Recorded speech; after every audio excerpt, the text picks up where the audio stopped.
it's working. I don't know.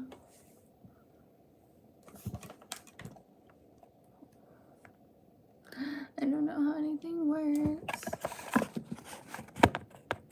Let me see.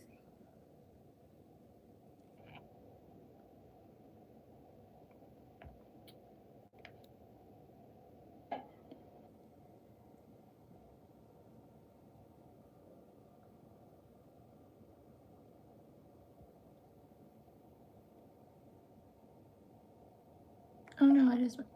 Okay.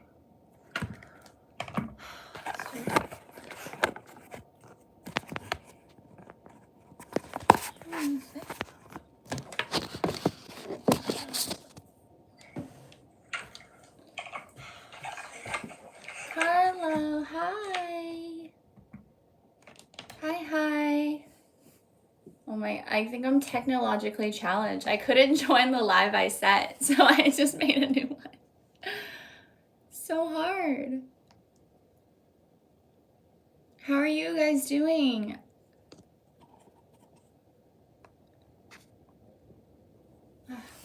I'm in a hotel room, as you can tell. It's not my usual house. So we're working through some technological kinks.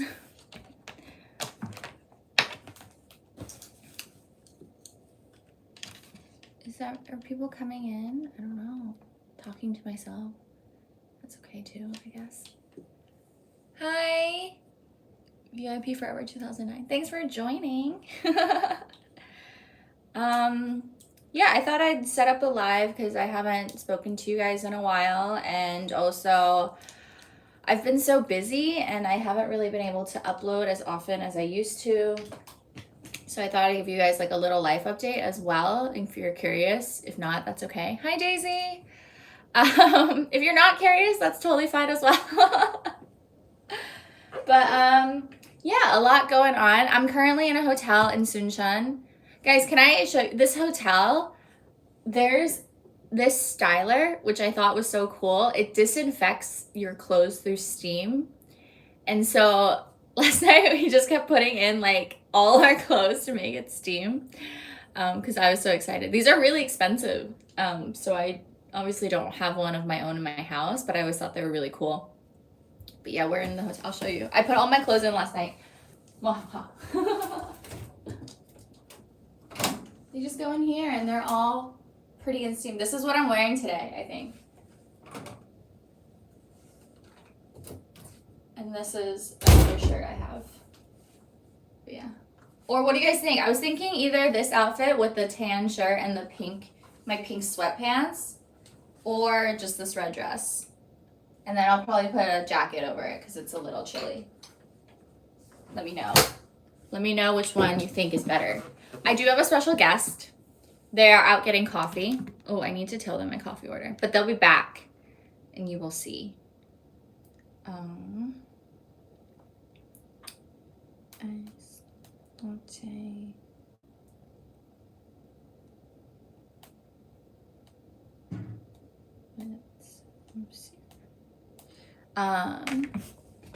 Red dress, Toby, thank you. I appreciate that. Okay, we have one vote for the red dress. Majority wins, so if it's just the one vote, then multiple people. Me and one other person. What if it's just like a gang? I have like 20 people. That'd be chaotic. No. Oh, you guys know what's so funny? So I'm in Suncheon. I'm actually filming a video for the city of Suncheon just to show you guys around. And it was really, I've never like known about this city. Hi. And I like really didn't know what to expect coming here, but it's been really, really lovely.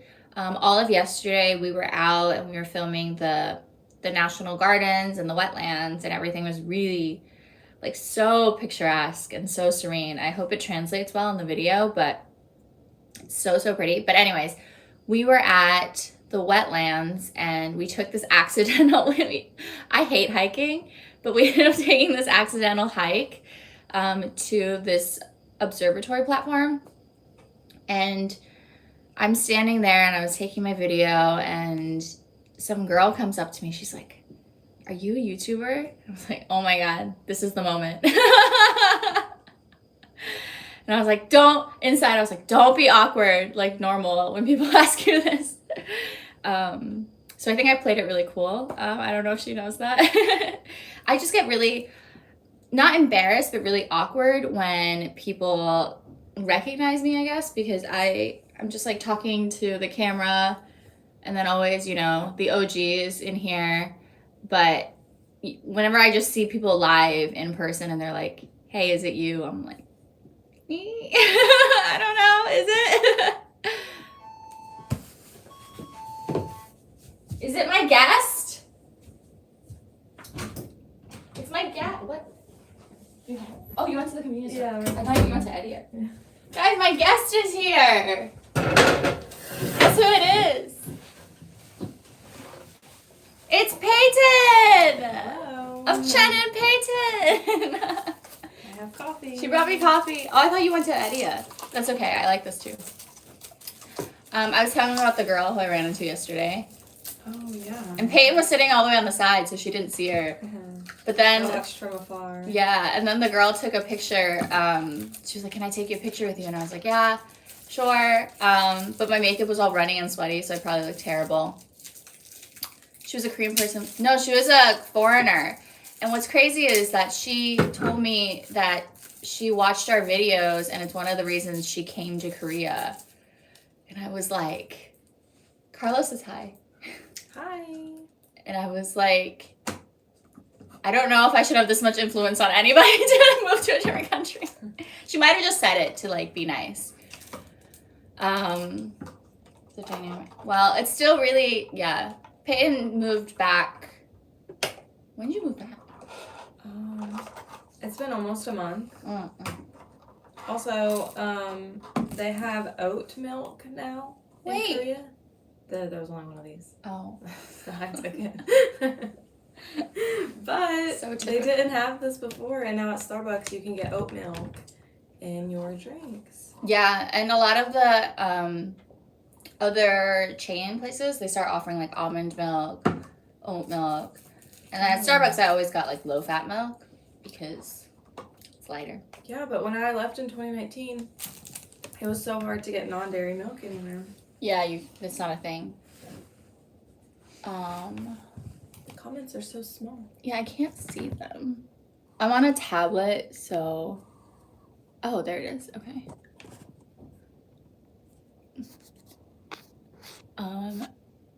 Love everyone who's here. Where is everyone? They've abandoned me because I didn't upload a video last week. It's okay. Did I finish my story about that girl? I did. I think I did. I don't know. Anyways, I was just saying, whenever I see people in person, I feel like really awkward. Like I don't know how to react to it. But she was really nice. It's just still a weird thing that like people watch these videos and they learn things, and you know, I always hope I'm like portraying Korea in a very realistic and accurate way. How long is Peyton visiting? Peyton moved back. Yeah, I moved here. She saw my videos and she was like videos, and I was like, you know what? I need to move to Korea. But no, yeah, I have a job. I'm teaching. Yeah. She's back for real. Or at least for the year. Yeah, I have a year contract. So. Mm-hmm. So she's working around Gangnam. So if you see her around Gangnam, say hi. Or don't. Or don't.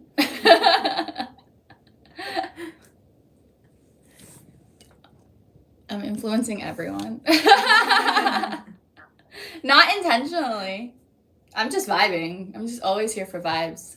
And then I think people see it. People. Don't know if you both travel a lot with South Korea, but do people have different dialects depending on the region? Oh no, the comment disappeared. How do I need this to just stay up. Different dialects depending on the region, which is maybe sometimes hard to understand for you. not really region, but I feel like as they get older, it becomes harder to understand. The region, like the different like satori. Yeah, but people like even in Busan, I don't feel like they use satori unless they know you're from Busan. You know what I mean? Like a lot of people purposely use like not dialect talk, I think. But maybe it's just like when I go traveling, I'm not really meeting like the locals. I'm going to like a restaurant or a cafe, and it's not as much engagement. Oh my god, guys, I've been unable to speak since yesterday. I was trying to make this video, and I just kept being like, bloop, bloop, bloop. Should I cover this? This is not an advertisement for Starbucks. I'm not trying to promote Starbucks. Someone else wrote something and I didn't see it. Hi, just joined. So is Peyton back in Korea? Yes, Peyton is back in Korea. She is here teaching for at least a year. Tell them about your new job. I teach only kindergartners. So I only teach 7-year-olds, and the after school is not very difficult. I only have after school Tuesday and Thursday, so Monday, Wednesday, Friday, I'm finished teaching at 2:40, which is like amazing compared to my last teaching job, which was like teaching until like 8 o'clock at night.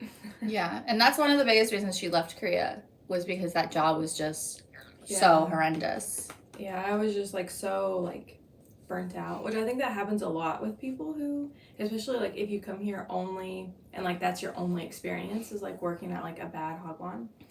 I think it like makes people want to like get out of here, but they're not all like that, so just gotta but a lot of them are like that. A lot of them are. And it was such a different experience too. It was really interesting applying from outside of the country to recruiters for hagwons versus applying whenever we were like moving to Seoul and we were already in the country applying for hagwons. Like the pool of like what I was getting offered was so different whenever I was out of the country, and I think it's because they think, well, the people like they're trying to come here, they're not already here, so they'll take anything that I offer them. So I think a lot of people get stuck in some bad situations like easily that way without realizing it, which is just sad. Yeah, because it's like they don't know any better, so they're just like, oh, this is how it is. But it's not how it is if you watch my videos. Then you would know how it is. Wait, someone asked. It says, do you remember a lot of Korean, Peyton? Not a lot.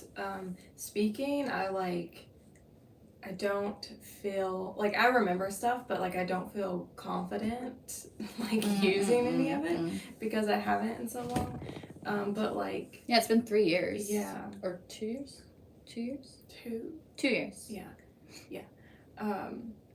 But like listening, I think it's not like I lost all of it. Like listening, I still like can understand. Yeah, and you can still like write it and stuff. Yeah. So. I'm slow, but yeah. And we were trying to like search up restaurants, and she was like, type this, and I was like, I was like, okay. I forgot where they were on the keyboard. We must have looked like really new or something though, because this dude next to us was like, "Can I help you out?" Like, what are you looking for? I was like, "No, she's got this. We've got this." Someone. Why don't these just stay on? Chen, you have a boyfriend? No? Should I? Peyton's not my girlfriend, though. I know that's like very confusing for some people, but she's actually here as my camera assistant. You gotta clarify it. I don't know. I'm just saying. Like, my friend Austin, who's in my videos, everyone thought we were dating, and I had to be like, we are not dating. Just because someone is next to me does not mean we are dating.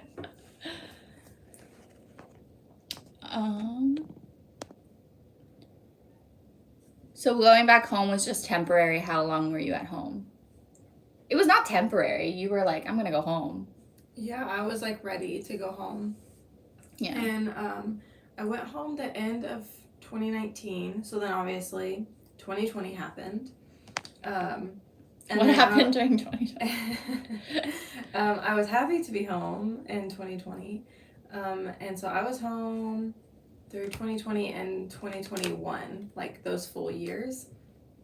Had a job. I worked the same job the whole 2 years. And then I was like just kind of getting bored and like unsatisfied. Should I have just dropped everything and come back to Korea? I don't know, but I did. Yeah, suddenly she's like, I think I'm coming. And I was like, what? You're what? Yeah. I think America also had some rough patches. That orange guy. But yeah, it's just going through it. Everyone's going through it. And I think Korea, at least, it's like, it's very, one of the biggest things that people I've met recently even, they were like, I just really loved how safe Korea felt compared to my home country. Oh, also a big reason that I decided to come. So like dental work in the U.S. is like super expensive, and I need to get some dental work done. So I was like, you know what? If I go to Korea, I can save money and also go to the dentist, which is sad that that's like what America is. I love that that's like, this is top 5 reasons. Yeah, top 5 reasons for sure. Move to Korea for a year just so I can go to the dentist. There you go, guys.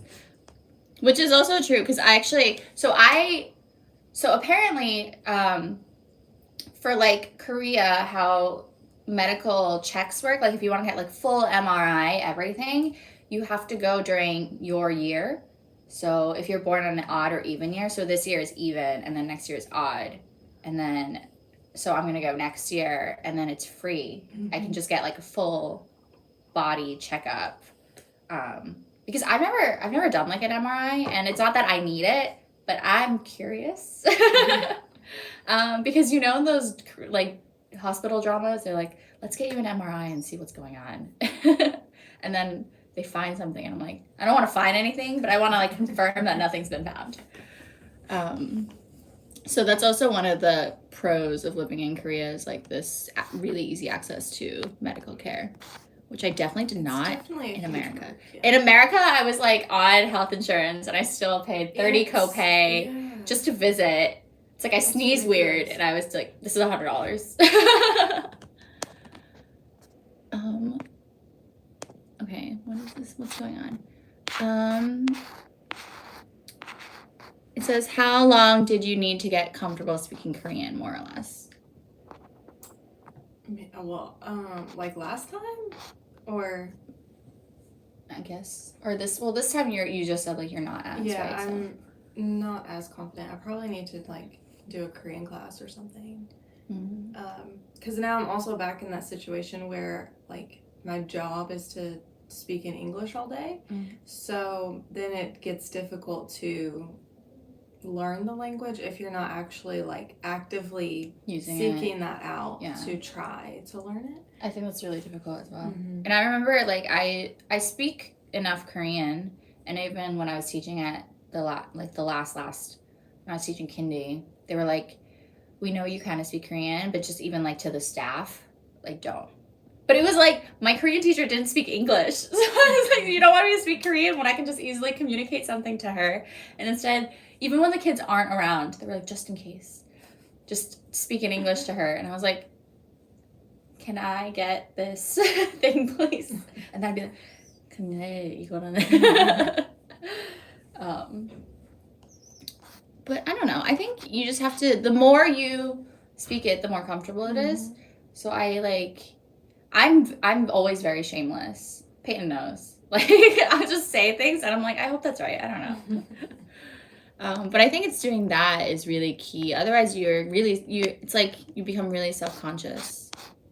I don't know. It depends on how often you try and speak it, I guess. How long have we known each other? We've known each other since Epic. So when I first moved. 2016. Yeah, 6 years. Long time. It's good seeing you both together again. Are you roommates? No. No.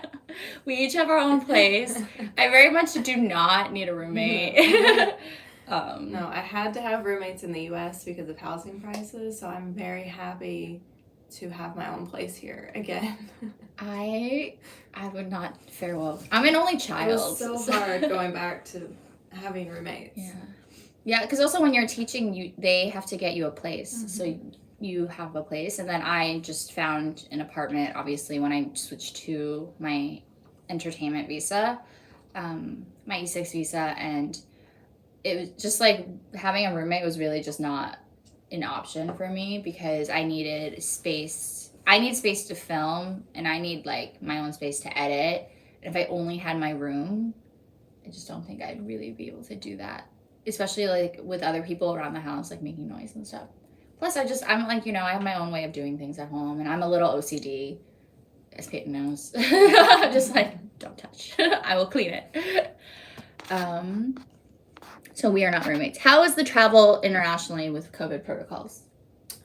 Well, actually, so right after I got here, they changed it. So if you are flying internationally, just make sure you check it like close to when you leave because they change things all the time. But when I came, it was pretty simple. Obviously, I had to get the work visa, so that like took a little bit of time. I had to like send stuff to Korea, and then they sent me stuff, and then I had to send stuff to like the consulate in the U.S. But finally got my passport with the visa in it, and then 24 hours before my flight, I had to get a rapid test, which was pretty easy. I know like some people have said depending on where you're located. Did you get those at like CVS or like Walgreens or something? I think you can, but I went to like a local like urgent care clinic. And technically, I don't know if like what has changed, but at the time, technically, you were supposed to pay for it if you didn't have symptoms, but they didn't even ask me. I was just like, I need a rapid test, and they were like, okay. So I didn't have to pay for it, which was nice. That's good. But I've heard like if you go to CVS or Walgreens, you can like say like, oh, I coughed or something like that, and then they won't make you pay. But I had to get the 24-hour rapid test, and then I showed that at the airport whenever I was checking in. And then that was it for. Did you do what is that? What is that app? The K-ETA? Oh yes, I did have to download that before I left the country. It was like KETA, and you put in all of your information, your passport information, and your information about your COVID test that you took. But they changed that, so like now if you're flying into Korea from another country, you don't have to get a COVID test before you come here, but it's still like whenever I landed, then I had 24 hours to go to, which I'm a long-term resident considered to be here, so I had to go to like whatever my local place was, and it was like an outdoor clinic, and they did a PCR test, and then once you get those results texted to you, which they texted them to Chen because I didn't have a phone number here. It's just like, I need your phone number to get my COVID results. I was like, So then they text it, and then once you get the result in like 1 to 3 days, depending on what day of the week it is, then you upload that into the KETA, and then you're like good to go. If I would have tested positive with the PCR, then I would have had to quarantine for a week. But I didn't. But also, again, that was a month ago, and literally like a week after I arrived here, they changed the incoming protocol, so it could change again. Yeah, I remember when you were coming, if you were like traveling as a tourist, you had to take the PCR on arrival. Yeah. Oh, also for the flight, because I was leaving from the U.S., and in the U.S. there's no like mask mandate anymore unless it's like federal buildings, I think. But on the flight, you didn't have to wear a mask, which I was shocked about. Like some people did, because obviously you can still choose to. I did because I knew I was going to have to take a PCR test. But yeah, that was one thing that like I thought you had to still wear one on flights, but you didn't. This person just said America healthcare is so trash. Yes, you are speaking the truth. Why did you come to Korea? The dentist is cheaper. It's one of the reasons. What if that was the main reason? You're like, I need Invisalign, and so I need to move. If I had 5 reasons, it's one of the 5. Not visit, need to move to Korea to get. If you're like weighing pros and cons, like that's a pro, and it's like something I need to do. Chen, will Peyton appear more often in your channel again? Back to Slay All Day, perhaps. I don't know if it would be like fully back because we do live really far away from each other now. We used to live like next door. Literally. With our schools, like it just kind of worked out that way with our schools, and but now she lives pretty far from me, and also my schedule, guys, is Peyton knows it's insane. I'm working 7 days a week. Like I'm working. Like this weekend, I'm working. And I'm taking Korean classes, and I'm doing a lot of like extra work, like working on like commercials and stuff as like a background actor. And then I'm doing a lot of hand modeling, and then I'm doing a lot of like content creating for brands. So like outside of my social media, like for them specifically. So I'm pretty much not in my house 5 days a week, and then also not in my house the weekend. So I'm not in my house 7 days a week. And then I'm taking Korean classes, which takes up a lot of my time. Like for example, my Tuesdays, I'm booked Tuesdays from 7 a.m. to 10 p.m. straight. So that's why I haven't been able to upload as much videos, and it's just, yeah. If Peyton can go around my schedule, like, go for it. She'll be in a lot more, like, vlogs. Yeah, I was going to say, like, travel, like, if obviously this, but, like, I know there's some different places that we want to go, so you'll probably see me, like, pop up in the background. Yeah. She'll be around. Yeah. She's around. Help Iran. What's going on in Iran? I don't know. Is it the flooding? No, it's Pakistan. Anyways, Iran. A woman was, killed by the morality police for not wearing the hijab. And so they're protesting. Yeah. And people are like going missing and stuff. Yeah. Crazy. I'm sorry that's happening. Heard that Korean age is going away. Yeah, apparently they want to take it away and not use Korean age anymore because you're technically a year older.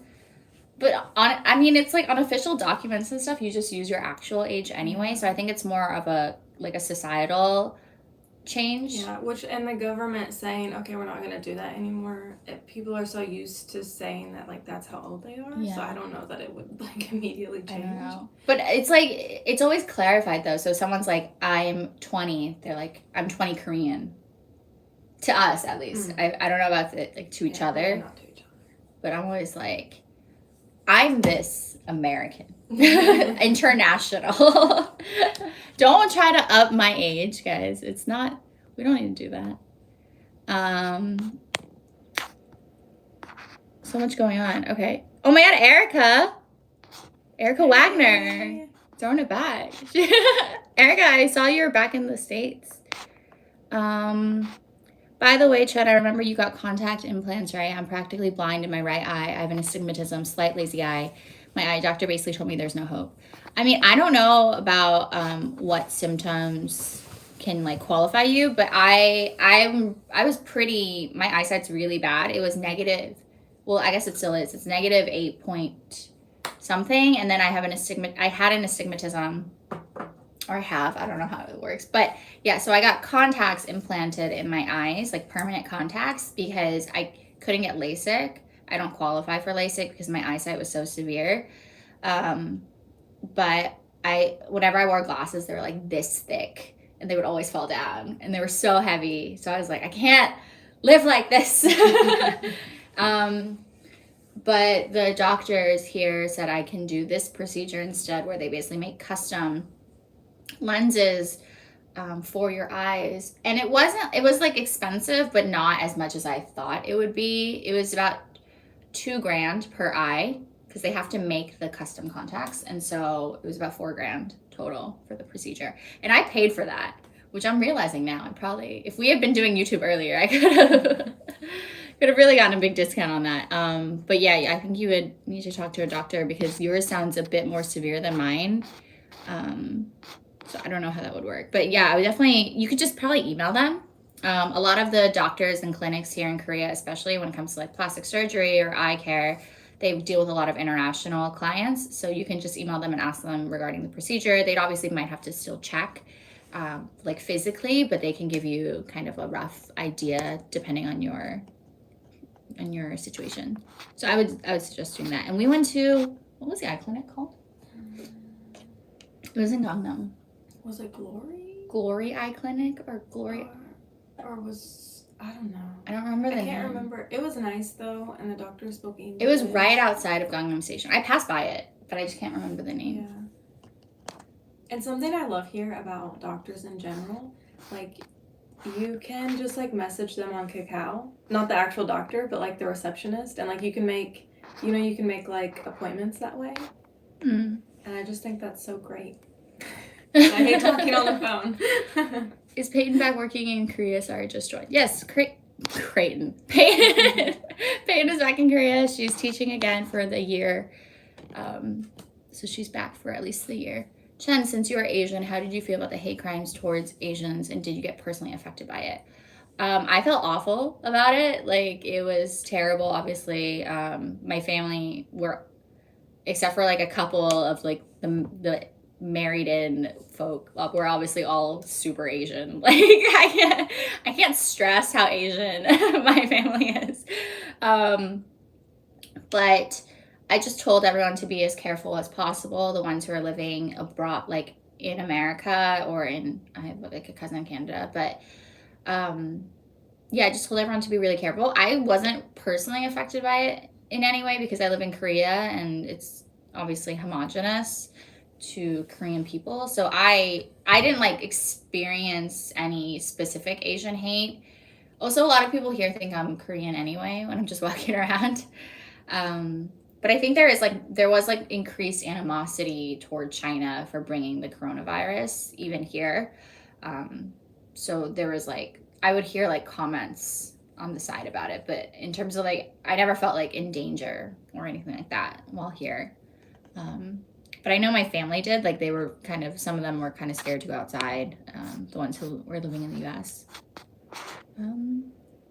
Why did Peyton go back to Korea? For dental work. Chen, will Peyton appear more often? Oh, wait, no, I read this already. Do you experience dry eyes after LASIK? For I think it was the first week or two, they give you these eye drops to put in every so often. And then after that, it was fine. My eyes are good now. I don't remember. I wore big goggles. I had to do that for one night. Or no, a week? Or no, one night. I can't remember. No, mine was a couple hours because I went out that night. No, when you're sleeping though, you're supposed to wear them. They're, yeah. When you're sleeping, you have to wear those goggles. Yeah. I don't remember. A couple days, I think. But I after the drugs, because they really numb you out and tire you out, I went home, took a nap, fell asleep really hard, and then I went out that night. So my recovery time was really fast. But you do have to wear those stupid goggles for a long time. Because you can't sleep on your side and stuff. You have to sleep on your back. Are the Jenny and Taeyeon rumors big in Korea? Yeah, they're really big in Korea. Everyone's fighting about it on the internet. Whether it's real fake or the Photoshop images. Honestly, I think they're cute together.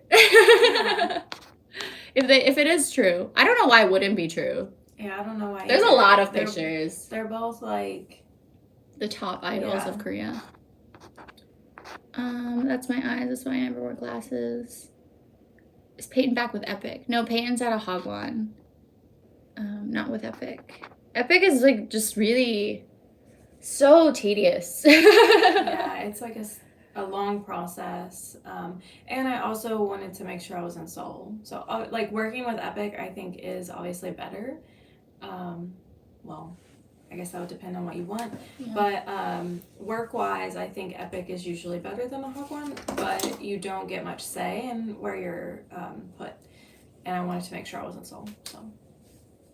Yeah, otherwise she'd be far. She could be anywhere. She could be in Suncheon. I could be here. Yeah, she could be come out. Suncheon is so far from Seoul. We took a KTX, and it was 3 hours. It was 3 hours. Yeah, on the fast train, and it's not that cheap. It's cheap, but it's not cheap. So it's actually not cheap. It's not like ridiculously expensive. But you can't make this trip like from Seoul, you can't do it like every day. But this weekend has been really nice. I would totally come back here. Are places still making people check in with their phone to track any spread? The answer is no. I almost honestly feel like COVID's not here, even though we have a lot of cases, but it's not like... Besides wearing a mask. Inside. Yeah. People are still wearing it outside, but I think it's more of like an aesthetic thing. Like a lot of girls don't want to wear makeup, so they put on the mask. Yeah. Or sometimes I'm walking, whenever I went to the convenience store, I went ahead and just put it on while I was walking there, because once you get there, you have to put it on. So I'll just Yeah, if you enter a store or you're in the public transportation, you have to wear a mask. Actually, I was on the train and there was like all these foreigners not wearing a mask, and the guy had to like come in and be like, you put on your own mask. I do see, some, and it's always, so don't do that. Obvious foreigners, and it's like, you're not making us look good. Yeah. By not following. Just follow the rules, guys. Just follow the rules. And they were like, oh, I'm so sorry. They were Italian, though, so Italian. But they weren't really sorry, because they were just like, blah, blah, blah. But then they put on the mask, which is nice of them, I guess. Okay. This is so hard. I'm trying to like read everything. Okay, have to log off for a bit. I hope you guys are still around later. Missed quite a bit of the live. Carlo, what are you doing, sir? You gotta be here. You're the real one. No, I don't know how long we're gonna be on, but we do have to check out the hotel in a little bit. So maybe we'll still be here. I don't know.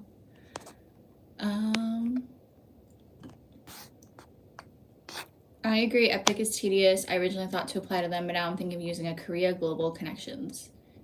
Korea? Is that a recruiter? Yeah, I don't know what that is. I'm assuming that's a recruiter. I mean, Epic is tedious, but it is a better experience. I think if it's your first time coming to Korea, I would highly recommend going through Epic, because like the orientation, they really help you like get adjusted once you get here, and that gives you a chance to meet so many different people. So then once you actually like go to whatever city that you're going to, you already have friends like built in. Mm-hmm. Whereas like if you're coming with a Hagwon, you're kind of just like alone and like on your own. And also I will say Epic, because you have co-teachers and your public school is kind of like responsible for you in a sense, at least with my experience, and I think with my friends' experiences, like they really helped us like go to immigration. Like if you need help with a phone plan or a bank, like they can help you with those things. Mm-hmm. They're more likely to help you with those things. Whereas like where I'm working now, which they only hire people who have experience already teaching in Korea. But like obviously I have to go to immigration. I have to get a phone plan again. I have to get a bank account again. And they're so busy. They can't help me with any of that. So if you had no experience here, that would be very stressful, trying to figure all of that out on your own if you've never done it before. So I definitely think Epic is a more like welcoming experience. And we were talking about this yesterday, because I was saying because we had a really different experience, because we came from Epic and then we worked at Hagwons, but we already knew like how things ran and overall how things worked. But if you're coming straight through a Hagwon, you don't know, and so you're easily taken advantage of in a lot of cases, because you just assume like, oh, this is how stuff works. Yeah. And a lot of your coworkers might have similar like stories of how they came to Korea, so they just also are like, oh, this is how it works. Mm-hmm. And so you just like, I hate with like a lot of Hagwons, they'll just be like, oh, this is how Korea is. Yeah, they'll like blame it on like culture or something, when like that's not actually the case. Yeah, I'm like, that's actually not how Korea is. Yeah. And you can't lie to me and tell me that just to like appease you and like follow your rules. So even as Peyton was saying, when she was getting recruited for schools outside of Korea, like they were giving her like really low salaries. Like I was getting sent like terrible contracts and stuff like that, and I was like, no. And like some recruiters like just stopped talking to me because I guess they thought I was being too picky. But whenever I was in Korea applying to Hogwarts to recruiters, like I never got sent stuff like that.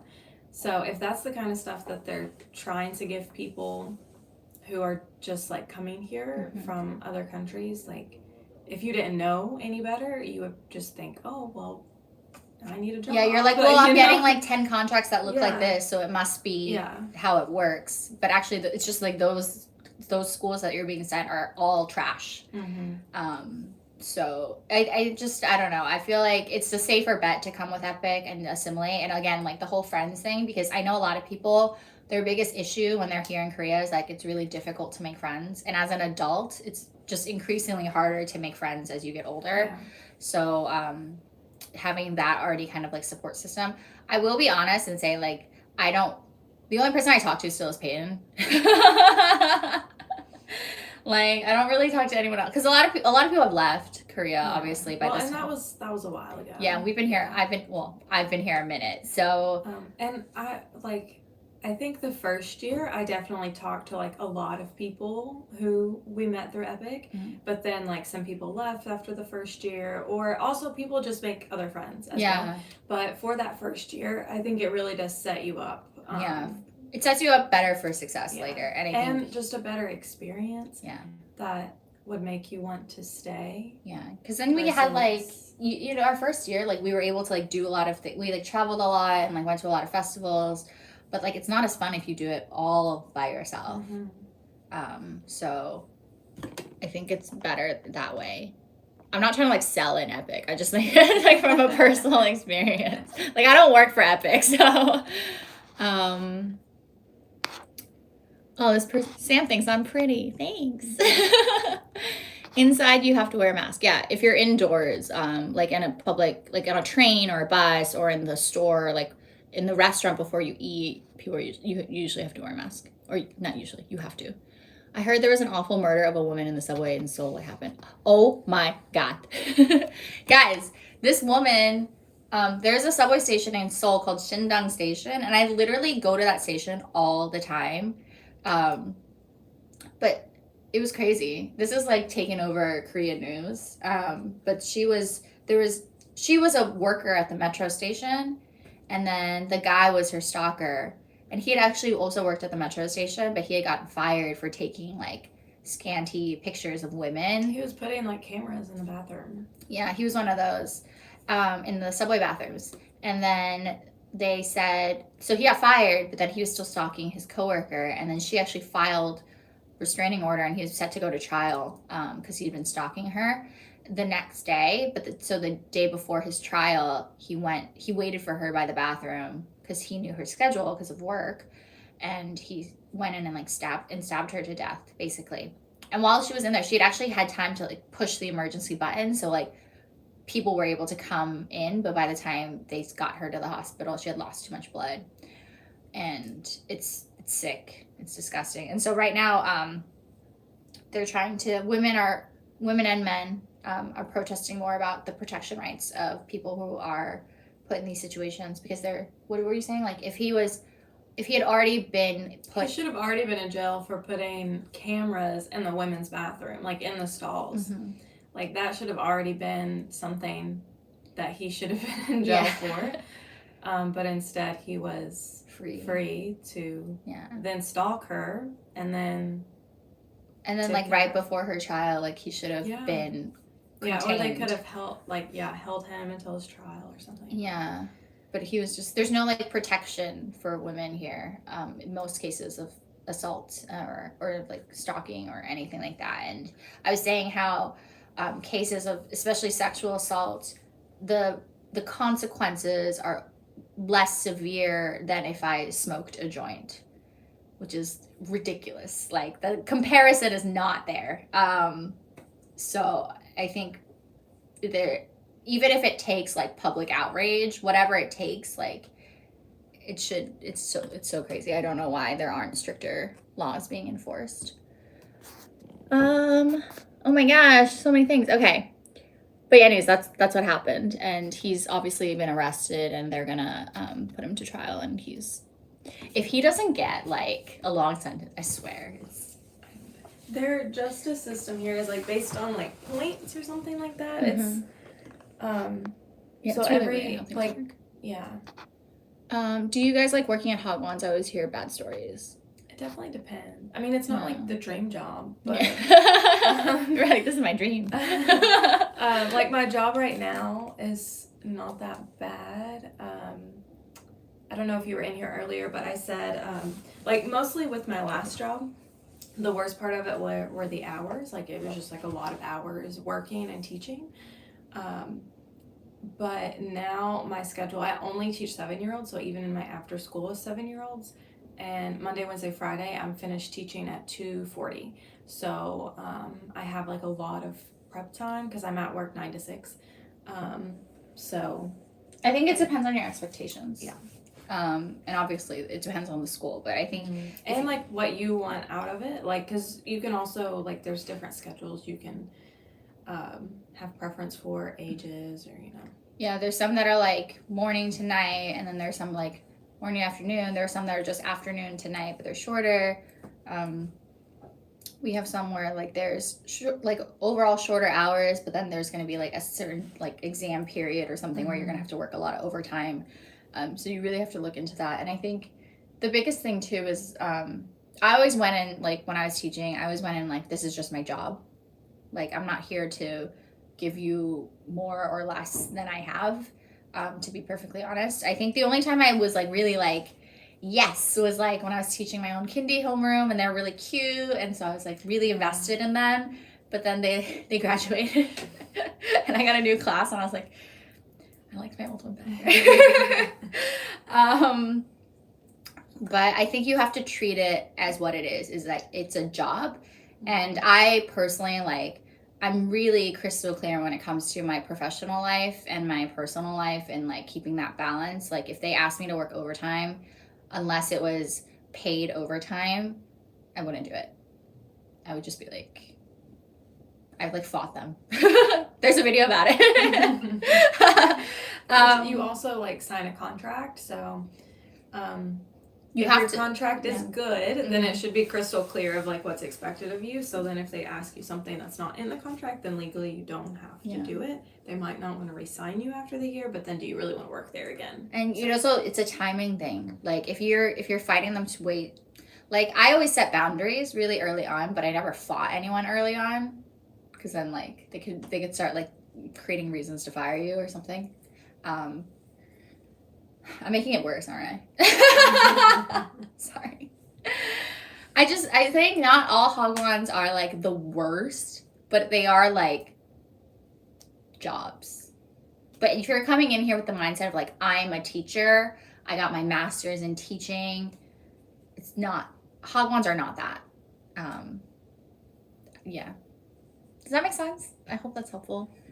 We've made a lot of videos about Hagwons and our Hagwons. I feel like they're all pretty negative though. I don't know. But also keep in mind, I'm not like trying to be a teacher. I don't think they're negative. I think it's just like any job where you're having to do like a lot of work, you have to like ask a lot of questions and make sure, because it's also, you can't just quit. Like you're in a year contract. You can get out of it if the employer will give you a release to get out of it. Mm-hmm. But if they won't give you a release, then you basically have to leave the country. So like there is a lot of risk that you're taking when you're signing a contract. Mm-hmm.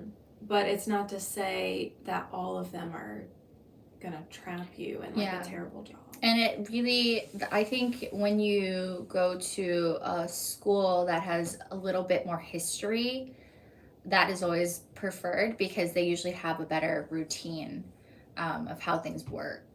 Not saying you should go to like a chain like Poly or what's that other one?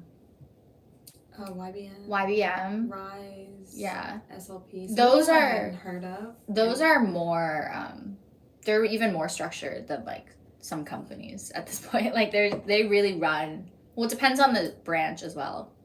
Cause it's very complicated. Yeah, it is complicated, but it's also like like you said, it works like a company. Like it's a business. They're trying to make money. Yeah. So whether they need you or not, they're gonna keep going. Mhm. So Yeah. Think of it that way. Like you are a cog in the wheel, basically. But sometimes the kids, I really like teaching kindy. So yeah, and even like some of my elementary kids, like we had such great rapport, and we would joke around, and it's never the kids that make the job bad. It's literally the school and the administration, and sometimes the parents are crazy, but the kids themselves, well, except for one kid I had, Tan, but overall, like they're just kids, so they just they're just cute. They're just cute little kids. But yeah, don't get peer pressured by your school. Yeah, and don't sign the first contract you get. No, never do that. Always compare with multiple recruiters.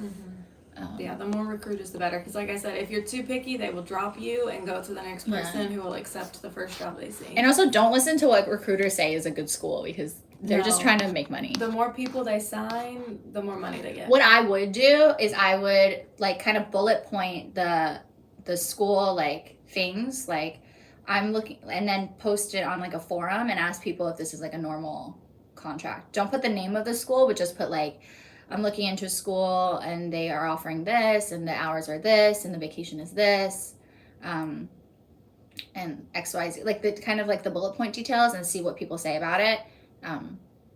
So yeah, maybe I think that's like the best way to get like an honest answer whether a school is actually decent or not, because the internet is grossly honest. Okay.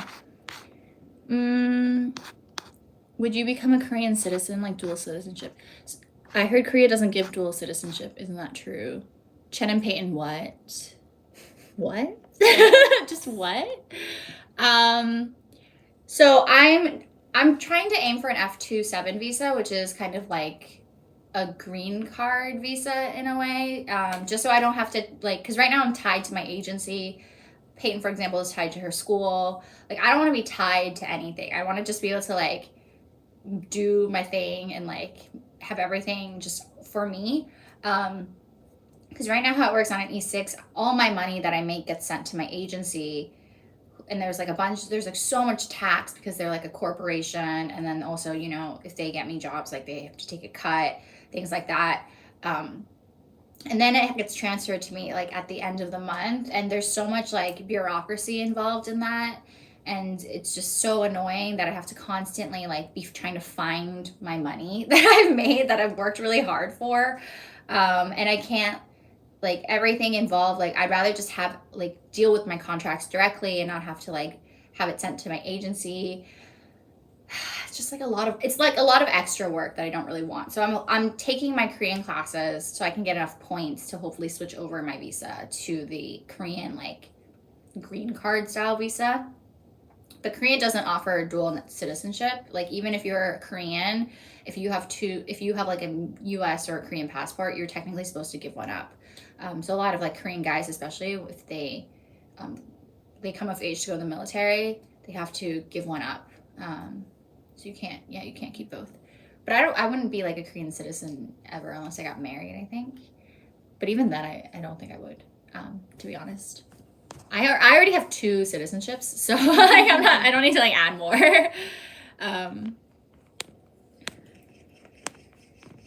Okay. There's gotta be a better way.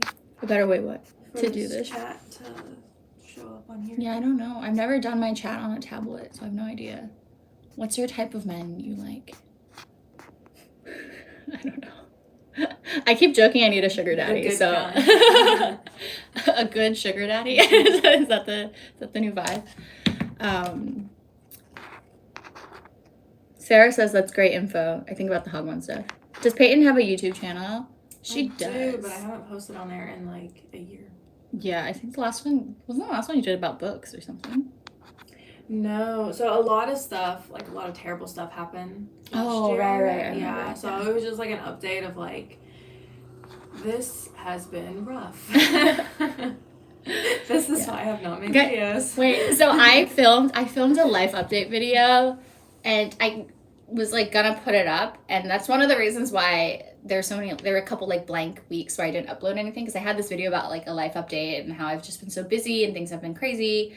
But then I was like, this is depressing. Like, I was like, I don't want to really, like, I feel like I should put this out in the universe, because it's just like sad, like, not the working part, but I've like had a lot of family stuff going on as well in the back end that I haven't like talked about on social media.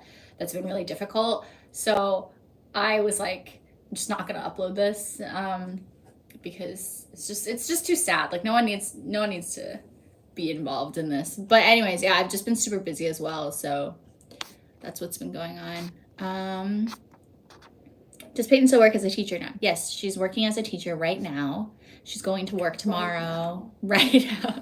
She's going to work tomorrow.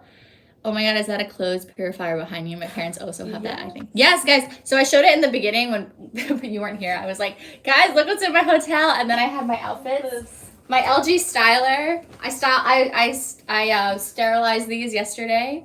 It's clean through the power of deep steam technology.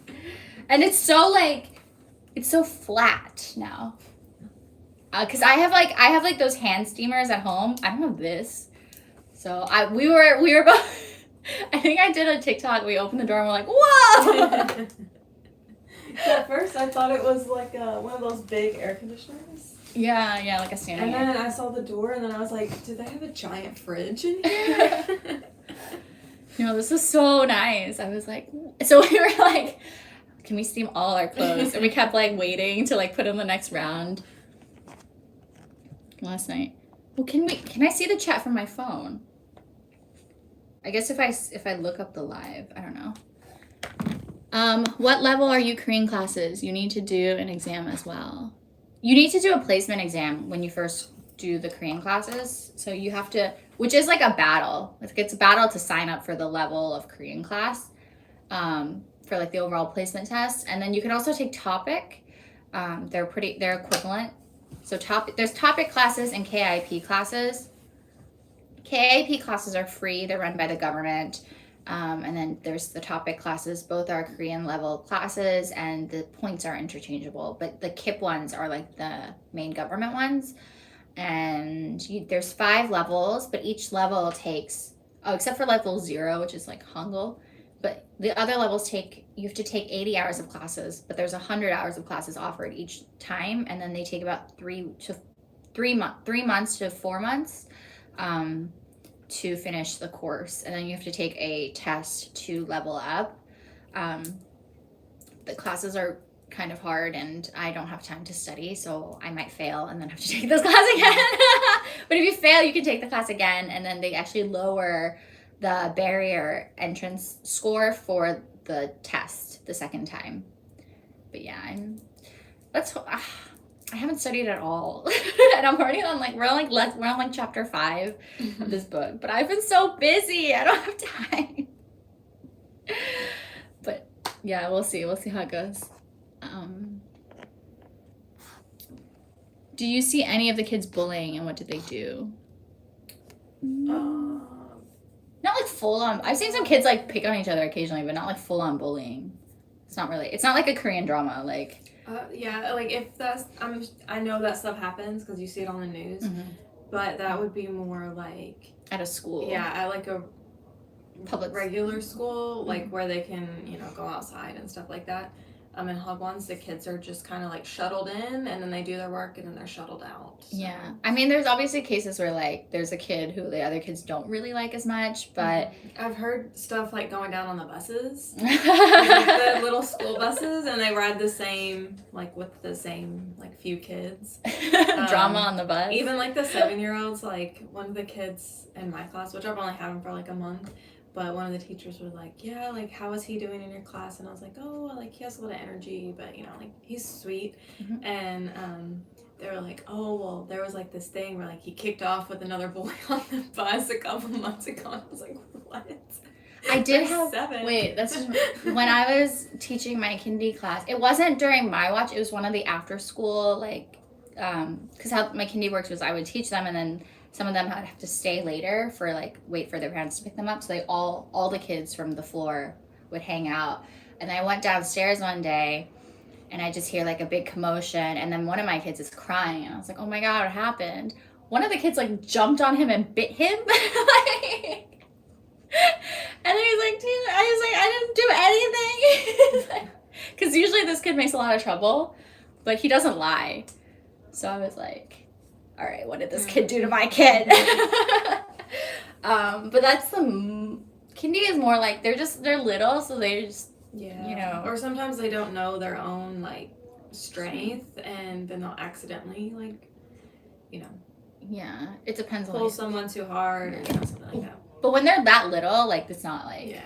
Maybe when they're older, there's more. But even at a hagwon, like it's more just like you can tell like they don't really like that kid, or like they think he's kind of weird or something. Yeah, or annoying, or. But they're so busy working, they don't have time to care about that stuff. I'm literally like, look at your books.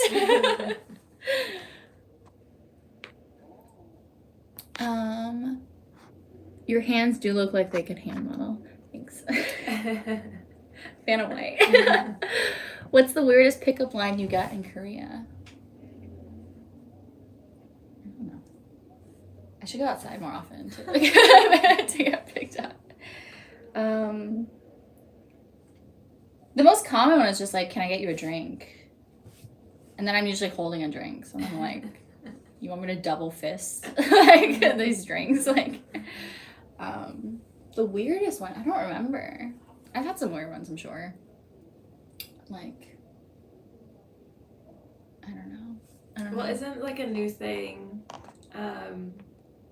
because you know before it was like, do you want to eat ramen? But now it's like, do you want to come see my cat? Oh yeah. But they don't have a cat. Yeah. Yeah, they're trying to lure you in with cute animals. Don't be deceived. Is Peyton back in Korea? Yes, Peyton is back in Korea, Amber. She's here for the year at least on a teaching contract. Are there a lot of Japanese Chinese citizens living in Korea? Because I always have a feeling they hate each other, but I might be wrong. I feel like there are a lot, but I've yet to meet them. I met a Japanese YouTuber a couple months ago. She's really nice. I haven't really met any Chinese people. Although I do go to Konkuk University, that area, because there's a lot of Chinese marts there, and I buy food. So there's a lot of students and stuff. I think it's more, I mean, there's like still animosity for like based on history. I don't know if there's like outright hate, but I feel like I'm not the best reference for that, to be honest. But I think it's also as a Chinese or Japanese person, in terms of visa, there's no like foreign language teaching visa for them. So most of the times they're just exchange students, or they're here working in a company, which are harder. Working in a company visa is harder to get. So there's probably just less of them in number, and I think I just haven't been able to interact with as many of them. Although I did get asked by a casting agent if I knew how to reach like Chinese people in their 40s and 50s, and I was like, no. It's like I don't know where they hang out. I was like, should I call my mom? Like, I don't know. Do you guys party last night? No. We did the opposite. Oh my gosh, yesterday was such a long day. Yeah, we were basically working all day yesterday. Because Peyton's here as my camera assistant. We're filming a video for the city of Suncheon, which will be coming out soon. I don't know what footage is in there, to be honest. We were just like, quantity. I don't know how I'm going to piece it all together. But we were out like all day, and we had to get on the KTX really early. The KTX was at 7 a.m. So, and I worked. I did a commercial shoot on Thursday for 20 hours straight, and I didn't get home till like 3 a.m. And then I had to also I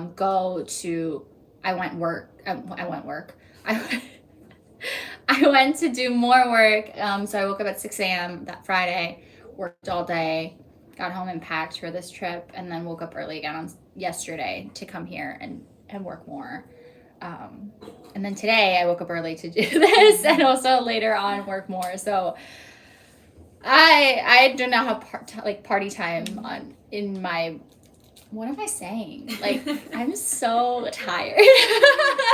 Yesterday, she was trying to do like the intro to the video, and it was like, I think it was like 5 or 6 like takes before like the words came out right. Because I kept wanting to say beautiful, but I couldn't get like the muscles to work to say it. So I would be like, beautiful, beautiful. It's so beautiful here. And I'd be like, did I stutter? Yeah. Do it again. Yeah. What are we doing today? We're cafe, market, drama set. Yeah. A lot to do today also. And then go home. Because it also just takes us forever to do anything. we can't gauge like ourselves. Because even yesterday we're like, oh, we'll be back at the hotel by like 5. We got back here like 8. Like just 8:30. 8:30. Because we got lost at the gardens. They're so big. I don't know where I'm going. And then we had to like figure out like what we were trying to eat, and like whether we should have more coffee now, or like we're a little bit indecisive. Yeah. And we didn't plan this. We wandered around an empty spot of the town to try to find one. Yeah. Yeah, well, because then we were like, oh, I don't think there's food in there. Or if there is, like, we're not sure where it is. Which that was a good decision. Yeah, actually, there weren't really restaurants in there. So we wandered in this, like, makeshift new suburb, I guess. But it was empty. Looking for food. Scavenging the area. And that took, like, an extra hour and a half. More than, like, we thought. So, yeah, we have to, like, plan for long days with us, I guess. Chen, you get hit on every time you go out. I'm a girl, so yeah. It has nothing to do with me. It's just like I'm a walking girl, so the answer is yes. Most soju in one night. I'm really light. Like, I'm a light drinker, so I'm like I'm like half a bottle and I'm ready to go home. So I pace myself very well. I'm a pacer. But my friends are like crazy. They're nuts. Yeah, my friends are like, they do like the thing where they just each down a bottle. Oh my gosh. Like full on, just like glug, glug, glug. And then drink more throughout the night. So I don't think I need to drink for soju to survive. I think the soju market's doing just fine. Workaholic, I know, but I gotta make money, you guys. We're trying to pay back my credit card. and you know, honestly, there was a time like I couldn't work because I was switching over my visa, and then it took so long to get everything processed and then get all like my work job opportunities set up. I'm just now like able to work more. So there was like a period of 3 months where Peyton knows, I was like having like severe anxiety and like health issues because I was so stressed out from not being able to work. So right now I'm just like grateful that I can work at all. Like anything, I'm just like, yes, that's great, I'll do it. I was like, I'll sleep later, it's fine. How is the pet culture in Korea? I only see white Maltese dogs. It's like everyone owns the same dog, even idols have them. Do people have big dogs? Are cats popular? I have this conversation all the time. It's always crusty little dogs.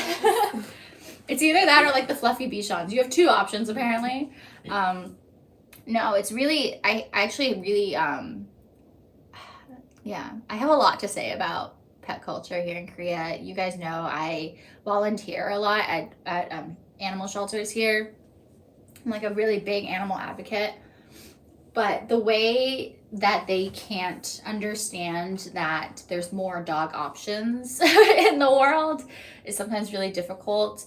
Not that there aren't big dogs here. I do see some. It's just that overall, you're right. Like, it's mostly those, like, little Maltesers, or that's a candy. Maltese.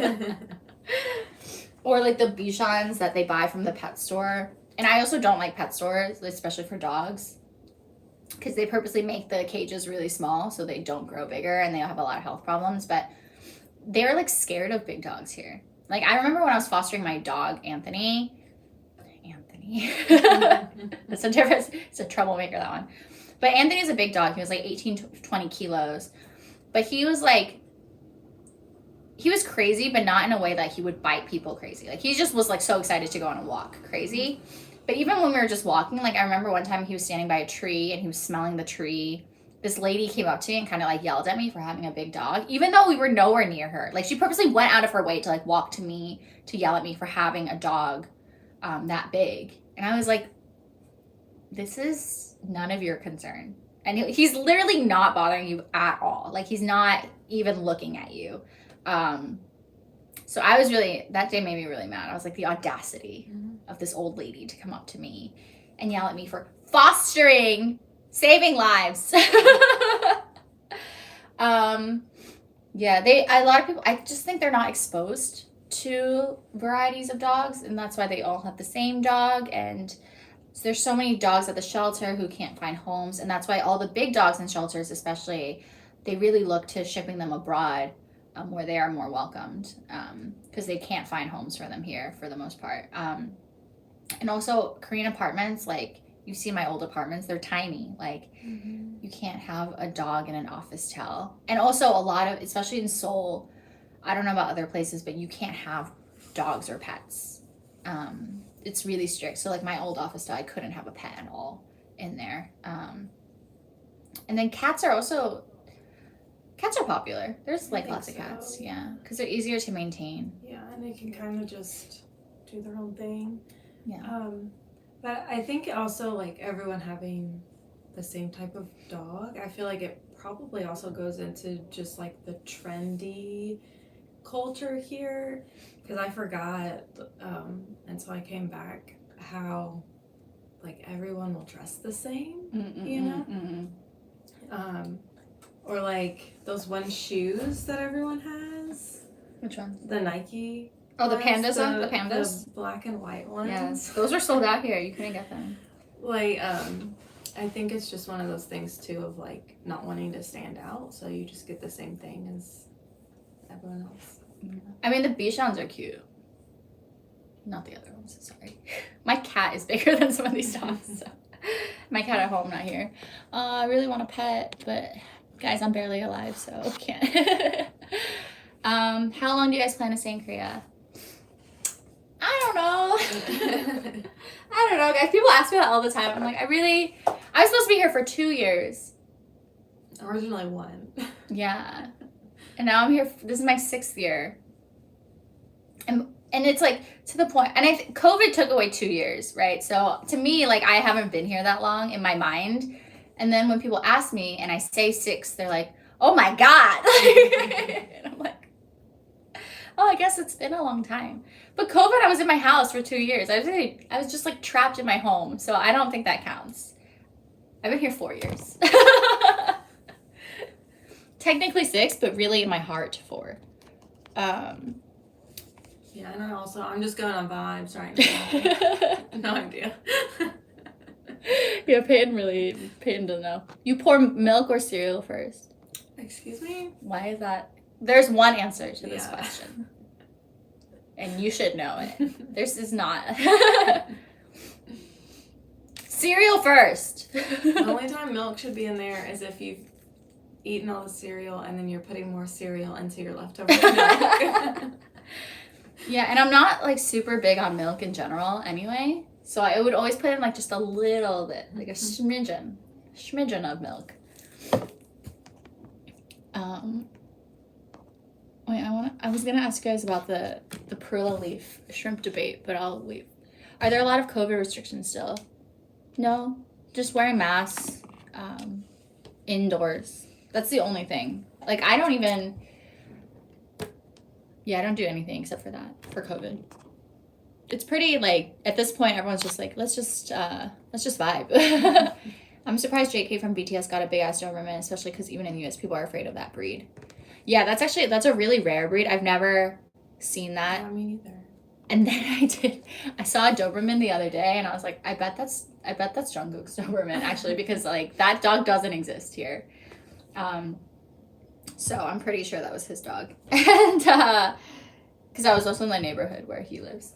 And, yeah, I don't know. Maybe he got influenced by going to the US. I was like, that's cool. Because I've never seen that dog here. Maybe in the countryside or something. Because they do need a lot of space as well. Yeah. So if you put them in Seoul, like... Mm-hmm. But he definitely has, like, a huge apartment. So. Yeah. Enough space to roam around. So it's, like, a means thing as well. But also, big dogs are so expensive to take care of here. Like, Anthony got sick at one point, and I had to bring him to the vet. And it was so expensive just because he's, like, a big dog. And also, they were like, you know, we need to put him in, like, the crate. But because he's a bigger dog, it's more expensive. And I was like, is someone else in the crate? Like, why is this, like, a thing? I was like, this doesn't even make any sense. It's an open crate. Like, just put him in there. Why is it more expensive? It is so bizarre. I was like, this is so annoying. So I can understand why people don't have big dogs here. Because it's really expensive, veterinary care. And there's no, like... There's not really, like, much pet insurance options and things like that here either, so it's one of the reasons. But they could have a more variety of smaller dogs is also my... Or, like, a medium size, like a nice, you know, carry-on. Dobermans are great dogs. Yeah, they're cute. I like Dobermans. I saw Adrian Hills said a woman was afraid of her little mini pinscher. Yeah, and Cleo, like, Adrian's dog Cleo is, like, tiny and old. Like, Cleo's got years on her. Like, Cleo's just vibing. So I don't know how they can be afraid of her dog. Because also her dog is, like, smaller than some of, like, the white fluffy ones. But that's funny that they're afraid of Cleo. Someone told me that most big dogs in Korea are usually golden retriever, and now they became trendy. Goldens are trendy, but mostly Samoyeds. I've seen a lot of Samoyeds. Here in Korea. Also some huskies, a few huskies. Not as many Goldens, I will say, because they're more expensive here. Hi, Chen and Peyton. How's my favorite dynamic duo doing? I'll come and visit Korea. Will you two show me around, please? My treat. That's very kind of you. Again, as I said, I'm living day to day at this point. My schedule. This is the first time I've seen Peyton in, like, 2 weeks. So I can tell you things to visit. I can, like, you know, make some recommendations. You should go visit Gyeongbokgung in Sadong. That area is really lovely.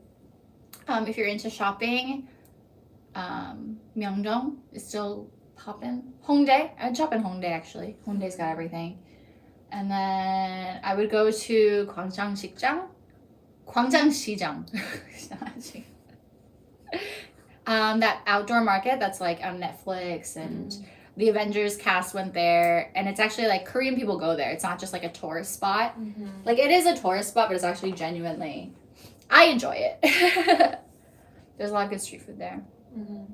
I miss anything? She's thinking. If you want to go to a mall,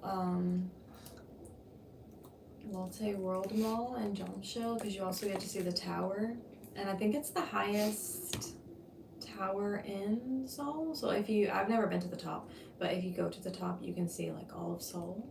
I think that's, like, touristy if you wanted to do that. Namsan. I forgot about that. Namsan, you can hike up Namsan. I did that a couple weekends ago. It's an easy hike, and it's really pretty at the top. They have restaurants and cafes up there. Timothy says Hyundai Seoul Mall is good too. There you go. I don't think I've been to that one.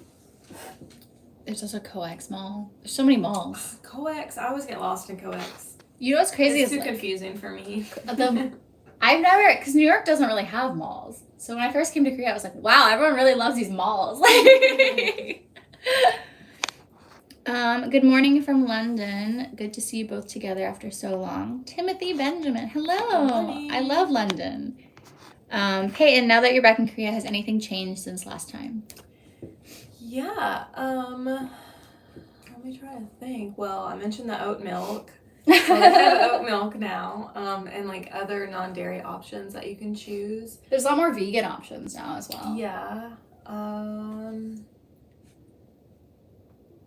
She's only been back a month, and half the time Yeah. she's just been figuring out how to how to like maneuver around again. yeah. I've been buying all her stuff because her bank account's not set up. Yeah, I need to set up a bank account. She'll be like, Something. she'll be sending like coupon links, like, I need pillows, please. I'll have to think. I know there's stuff that's changed. Yeah. Because stuff here changes so quickly. Mm-hmm. But yeah, I'll have to think about that. I should like keep a running list when I notice things. Yeah, she can make a video for me. Work for my channel. Jungkook was so mad about the perla leaf. Yo, okay, so there's this conversation in Korea about gaming perla leaves because they're saying basically, if you are a couple and say your significant other we have like it's like kimchi perla leaves like fermented and they're kind of like stuck together a little bit when they come together. Very delicious. They're very good, but sometimes you have trouble just getting one out because they stick. They stick. So if someone's struggling with it and your significant other helps them, is this a problem? If you're at the same table together. But they're like, no, you shouldn't be helping other people. So stupid. Is the argument? I genuinely don't understand it. I don't get it. I feel like it's such an immature response. Yeah, but some people are very... Literally all you do, you put your chopsticks on the pile of leaves. To help them. Like the stem part, so then the other person can pull the top one off because the leaves are so thin, when they're wet, they stick together. So... Just like what? Like, why is this a problem? Also, there's more. There's like if your significant other peels shrimp, because like shrimp comes down like with the shell, so you have to peel it off. So if your partner peels the shrimp and gives it to someone else for them to eat, is this a problem? Maybe if they're only doing it for that other person. Yeah, that's like, the argument, right? If you're like. If like there's a group of people eating and they're specifically only peeling shrimp for one person consistently, like, okay, that would be weird. That would be weird. But if they're doing it just like to be helpful, like if someone can't figure it out, or the perla leaves I don't get at all because it is hard to get them off. So if you see someone struggling, like you should help them. I just think like you're just being helpful. Also, there's one that's like if you're in the car and like you're not in the car, but they let someone sit in the passenger seat. So are you supposed to be just a taxi for someone? Yeah, like they're the like, show. Get in the back. But they're like, no, they can't sit in the front seat. The front seat's only reserved for the girlfriend or the boyfriend. And I'm like, but there's two people in the car, like. Very. Or some people get mad if it's like their mom. Like, so there's three of you. There's you, your significant other, and their mom. And they let their mom sit in the front seat and not you. Yeah, they should let their mom sit in the front seat. I'm like, my mom should go in the... If I'm in a car with my boyfriend, my mom, and me, and they don't put my mom in the front seat, I'm going to be like, what is wrong with you? You're rude. My mom is old. Like, let her have it. She gets preference. Yes, she needs that space. But here it's like, no, I get the front seat. And people genuinely, there's like full-on fights about this. Yeah. And not like funny, like, let's argue about this. It's like, they like really believe it. Yeah. So I always have those arguments, but I mean, maybe it's just like a Western thing that we just... Mosquito. No. I see it. Can you continue checking them? Oh no, it's disappeared. Oh wait, I see it. Oh no, they disappeared.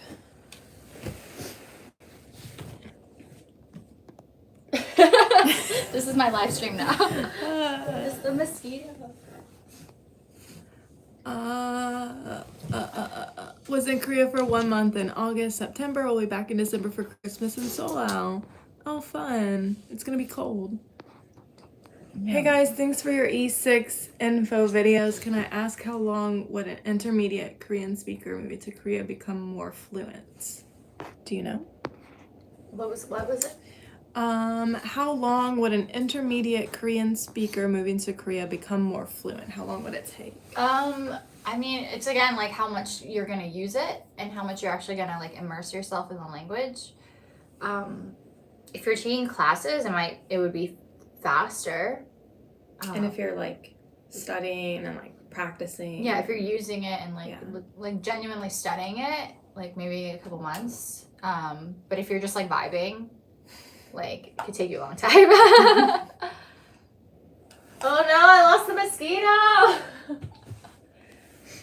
This is the live stream now. I should rename it. So I'm assuming you guys no longer go to clubs, bars as often as before. Well, I just got here. I went out. Actually, I haven't been to a club since I've been back. I went to some bars with a friend.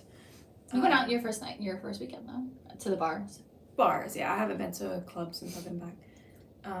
But yeah, I've been out actually twice to some bars, but they were just like, they were chill bars. Like we got a drink and just like hung out, catching up with people and meeting new people. I go to the club still, not as often because I'm so busy.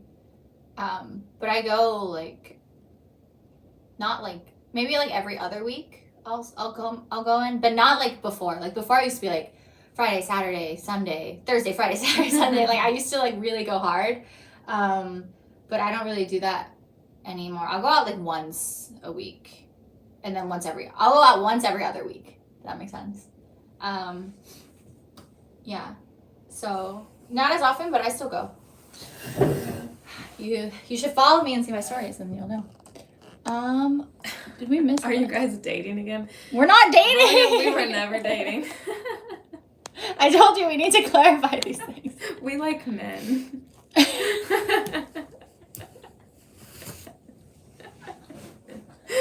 Two people can't be friends with each other, apparently. Can't hang out. We like men.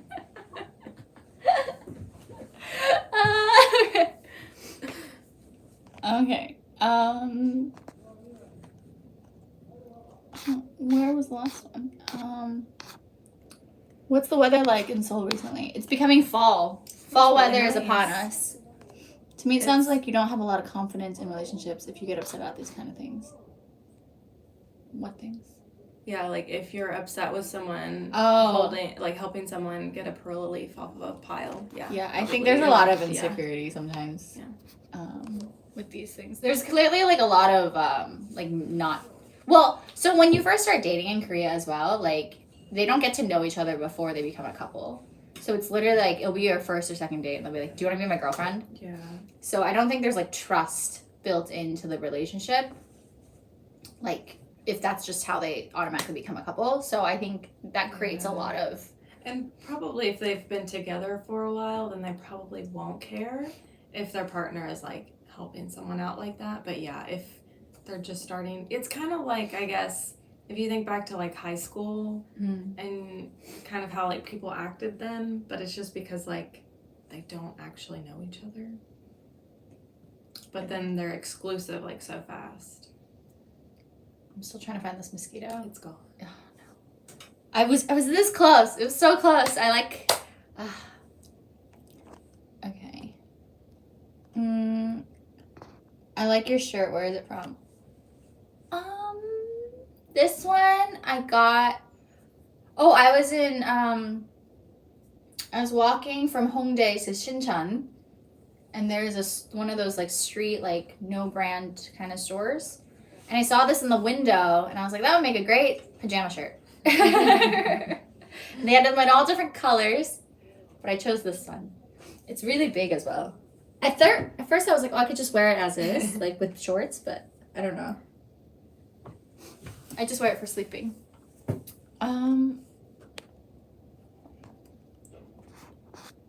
Korean couples are sometimes easily jealous. Maybe it's a culture thing. Yeah, I think so. Because I think a lot of people also genuinely believe here that like a guy and a girl can't just be friends. I've had that conversation a lot. I'm like, what do you mean? I'm literally like, what do you mean? Yeah, it's apparently not a thing. It's also like, it's really difficult because I have like guy friends, like Korean guy friends, who are platonically my friends. But then as soon as they get in a relationship, they like stop talking to me. But then when they're not in a relationship, it's like fine, everything's fine. So it's like a little bit annoying that that's like a mindset here. I don't know. Again, I think it's like it's like a clash of cultural ideologies because I don't think like that makes any sense because that just means you only see me as like a potential walking sex toy. Like I don't even know. Like, definitely sounds like high school. You are correct, Amber. Yeah. It's very weird here. I don't get it. Oh my god, this mosquito. Oh, is that it? No, that's not it. I didn't get bit last night, did you? No, but I think he just flew in because I opened that window. Oh. So it's my fault. Oh, It's yeah, my there's no fault. screen. She opened the window and there's no screen. Oh, wait. Did another one just fly in? Or was it the same one? It flew past my face. I don't know. It could be the same one because now they're on the hunt. We're getting attacked. They have like different types of mosquitoes here. And like one of them, I think it's the one with like the stripes when they bite me. Like I get these giant, I think like I'm slightly allergic to them or something because I get like these giant welts and they itch so bad and take forever to go away. But then it'll be like a different type and it'll be like a normal bite. Oh, no, it's right there. Oh, I see it. Oh, wait, go on. Oh, she got it.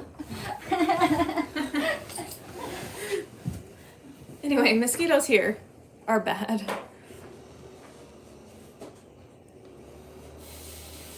Peyton, did something bad happen in the U.S.? Yeah, 2021 was pretty. There was like a lot of stuff that happened.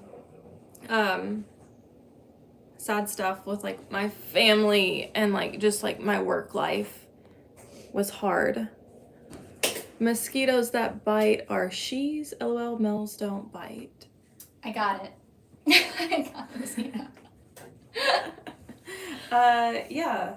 That's right? What? Only female mosquitoes. Yeah. Bite, Yeah. The male ones die after 10 days. They're purely for mating, apparently. I looked this up because I was like, there was a mosquito in my house and I couldn't get it for the life of me, but I had eaten up like my whole arm. And I was like, when did they die? But then I did eventually kill it, so crushed it. I will say if you move to Korea, like the summertime, the best investment I've ever made is those electric like mosquito zappers from Daiso. They also have these things you can plug into the wall that almost look like scented things, you know, that you plug in. But they give off something to make the mosquitoes stay away. And I've never tried one, but my coworkers really like them. And they put it like in a plug-in near their bed, and they say that they don't get bit. So. Yeah, I have one of those, but it's the solid ones. Oh, okay. But it's a terror, guys.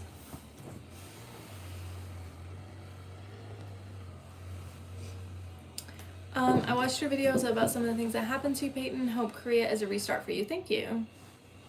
Yeah. Thank you. I hope so too. How's it so far?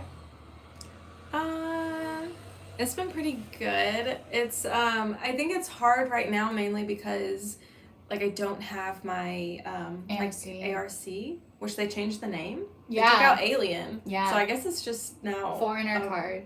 I think it's called a resident card. Residency. So an RC, but I can't call it an RC. You know what's really funny about that is actually it used to be called an Alien residency card, which is why it's called a registration card, which is why it stands for ARC card. But because Alien obviously means like outsider, it was, some people like felt really hurt by it They because didn't like the use of alien. a lot of foreigners have been living here a really long time, and they really like, they want to feel like more integrated and like accepted in Korea. And so actually my friend Julian was the one who had started this whole thing. He was like the spokesperson for this campaign. You guys might have seen him. His name is Julian Quintart, and he's like Belgian, but he's been living in Korea for over 20 years. And he's one of like the first foreigners who like spoke fluent Korean on like TV and stuff. But he like yeah, he was like, how old is he? He's like in his mid-30s. He just has Doesn't look that old. I know, he looks good, right? Mm-hmm. But yeah, he came here really young. He came here when he was like really young. But yeah, it was so funny because I saw the article and I was like, I know that guy. So when I got because I changed my card when I changed the E6, and I was like, thanks, Julian. But you need that card to like set up a lot of things. So I go to immigration October 4th, and then I have to wait to get the card. So maybe by November I'll feel more like a part of society. Yeah. Oh, Carlos! Carlo! Back. We waited for you. We missed Chen hunting for a mosquito. Yeah, I got it though. Skills.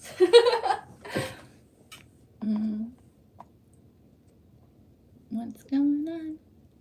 And what are your favorite convenience store snacks and drinks, and what's your all-time favorite cafe? My favorite snack is the shrimp chips. That's my favorite snack. Oh, I also recently discovered this one.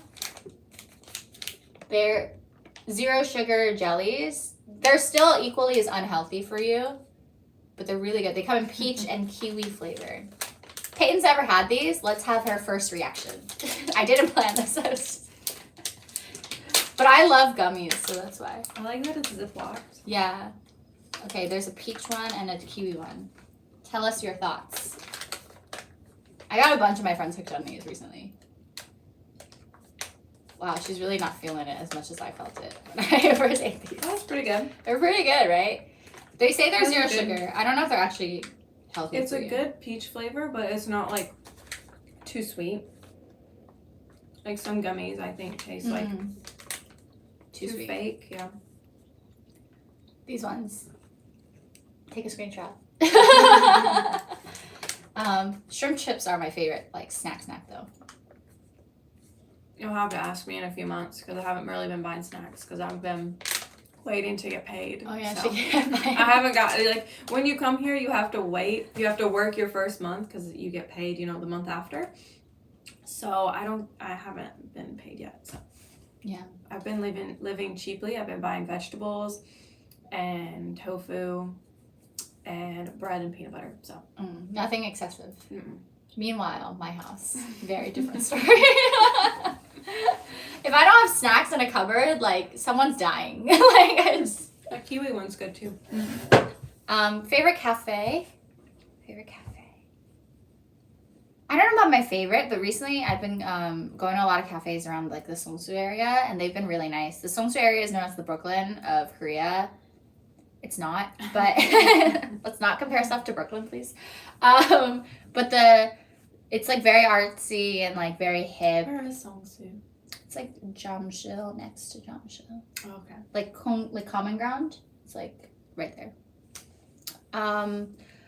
But the cafes are like super trendy, and there's like a lot of good bakeries and stuff going on. That's the one with the Treehouse Cafe. Am I near there? You're like not far. Nearish? Yeah, you're like. I'm in like such a weird little neighborhood. Yeah. It's almost like the suburbs of Gangnam. It's not the suburbs. It's still like it's literally right outside Gangnam, but it's part of Gangnam. But there's like nothing there. It's just like people living. Mm-hmm. So there's like groceries and like mom and pop shops. But there's these really pretty like Korean style houses, and the public transportation is always empty because people have cars because they have a lot of money. So there's nothing for me to do there. There's a giant park, but I've not been. But if I could go to Songsu. Yeah, there's a lot of like really popular cafes and stuff there now. Yeah, there's one I want to go to that just opened. It's like a cafe, but then they just put in like a donut section. which I'm really excited about. And then in the middle, there's like a giant UFO. I don't know. There's a cafe. I've never been there, but it's called Nudake, Nudake. I don't know if that's how you pronounce it, but they have like weird pastries. So they have like a black hamburger cake, but it's a cake, and they have like,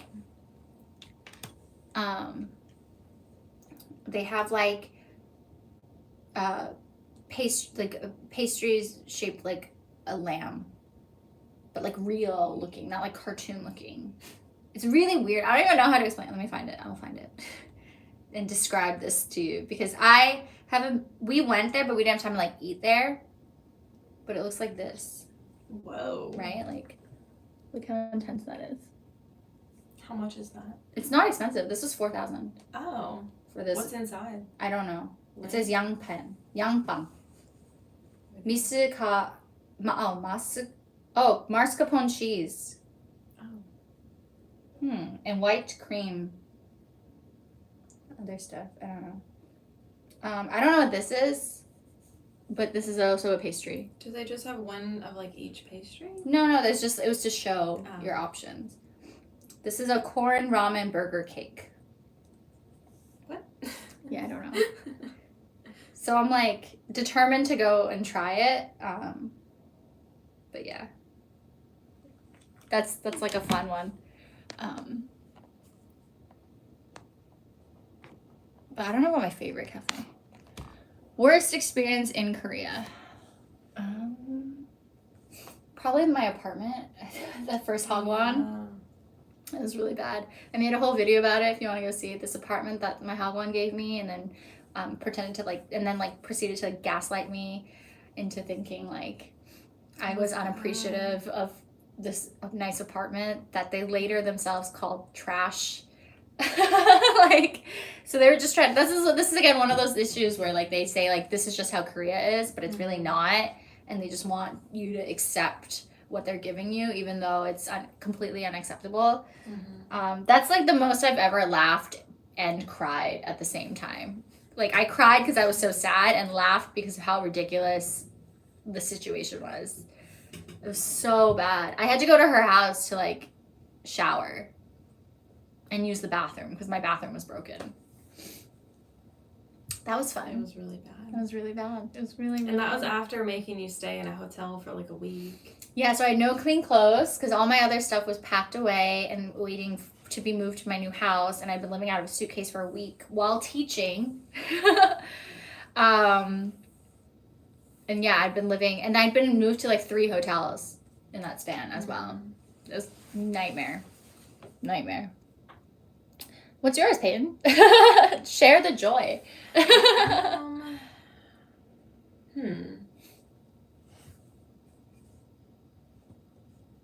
don't know. The only thing that's like popping up in my head was like when it was a time in Daejeon, and I actually made a video about this like a long time ago. But I was like walking home by myself. Oh, right. And this guy approached me, and actually he like came up behind me and said hello, and I had thought like it was maybe one of my friends or something because I had just left them. And at the time I lived in the same building with like some other friends, and so I turned around because I had my headphones in and turned around to see who it was, but it was just this guy, and he kept asking me like for directions.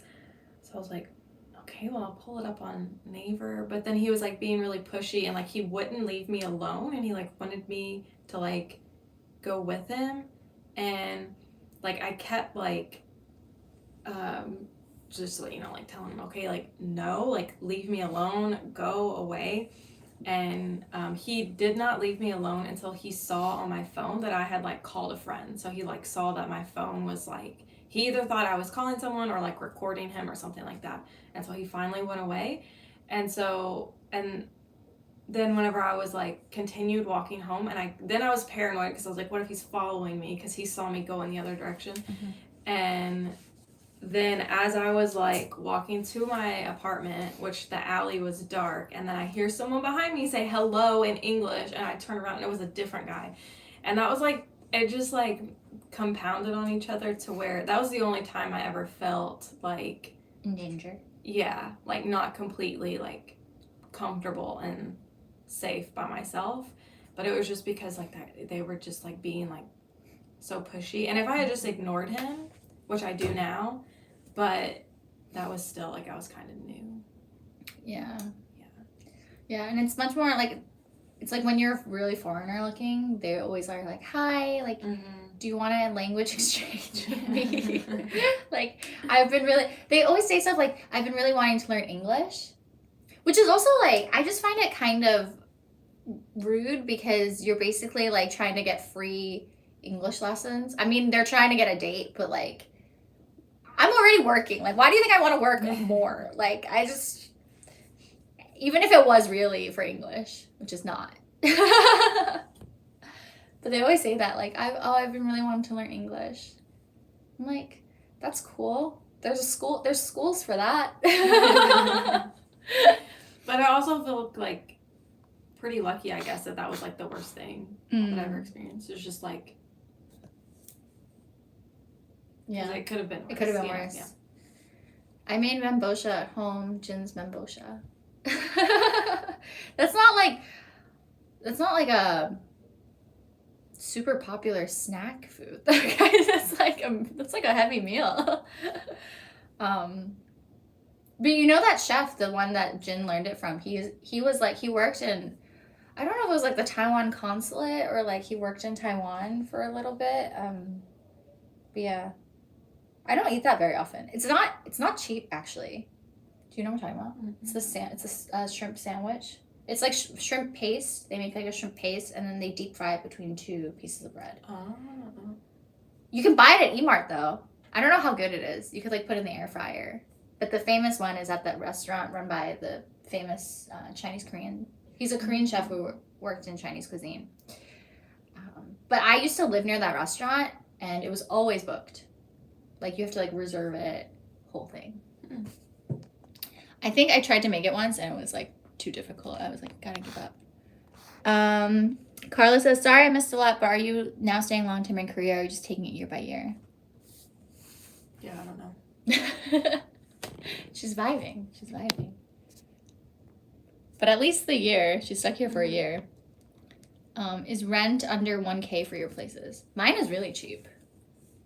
I paid $5 million deposit. Deposit here is really big. It's not like 1 month's rent deposit. It's like, my rent deposit was $5,000, but the other apartments I saw were $10,000, and then I pay $450 a month for my 2-room, which is crazy, because I saw so many apartments and none of them were that price point. And the deposit, it's a lot of money up front, but you get it back. Yeah, you do get it back unless you like really mess up your apartment. Yeah. So when you first move into your apartment, even if it's like school run, I always say like take pictures of everything so they can't blame you later for something that was already there. Because they could be like, oh, you messed up the wall paint. I'm like, no, it's just old. Stuff like that happens a lot, so do that for sure. And my school pays for mine, so I have no idea what it is. It's probably like $750. That's like average for an office style apartment. It's a villa. Oh. Whatever. I feel like average is like $700 usually for like not sharing. But could be wrong. But it's usually under $1,000.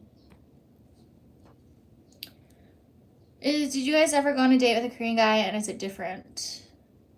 I think they're just more clingy, to be honest. Again, it's that whole thing of like, will you be my girlfriend? I'm like, I've known you for 30 minutes. No. It's like intense, but I feel like a lot of it is like intense for show. Yeah, because they want to show you how much they like you, and that's how they show it. And meanwhile, I'm like I don't know you. Yeah, I'm like, crazy. And then I'm like, you might even have like a real girlfriend already. You might be cheating on her right now. Like I don't know. Anyone who says they don't have 2 phones is a liar. Or any guy who says they don't have cacao is a liar. Never believe that. If they're like message me through WhatsApp, I use that more often. That's shady. And I can't believe that's even like a conversation that needs to be had. Wasn't there a story of a British teacher that got murdered in Japan after teaching a random stranger English? It's scary how we women always have to be careful. Yeah, I read about that. I saw that on. It was like recent. It was like a couple years ago. I haven't heard of that. but she had been tutoring this guy, and she went to his apartment, and then she went missing, and then they found her like days later, stuffed somewhere. Oh my God. But there's like CCTV footage of like clearly it was him that did it, and he was just like obsessed with her. So you have to be really careful. I suggest if you're a woman, like offer like if you want to do like extra lessons on the side, even though you're not supposed to, but like people do it like over Zoom or something, or meet in public place. Yeah, like a cafe or something. Yeah, and don't let them know like where your house is. I don't especially for women, that's like super private information. Like I just don't want to put that out there. Even like you guys know, like I'm not out here like giving away my address. Like it's just not for my own safety. What zodiac sign are you both? I'm a Gemini. My birthday's in June.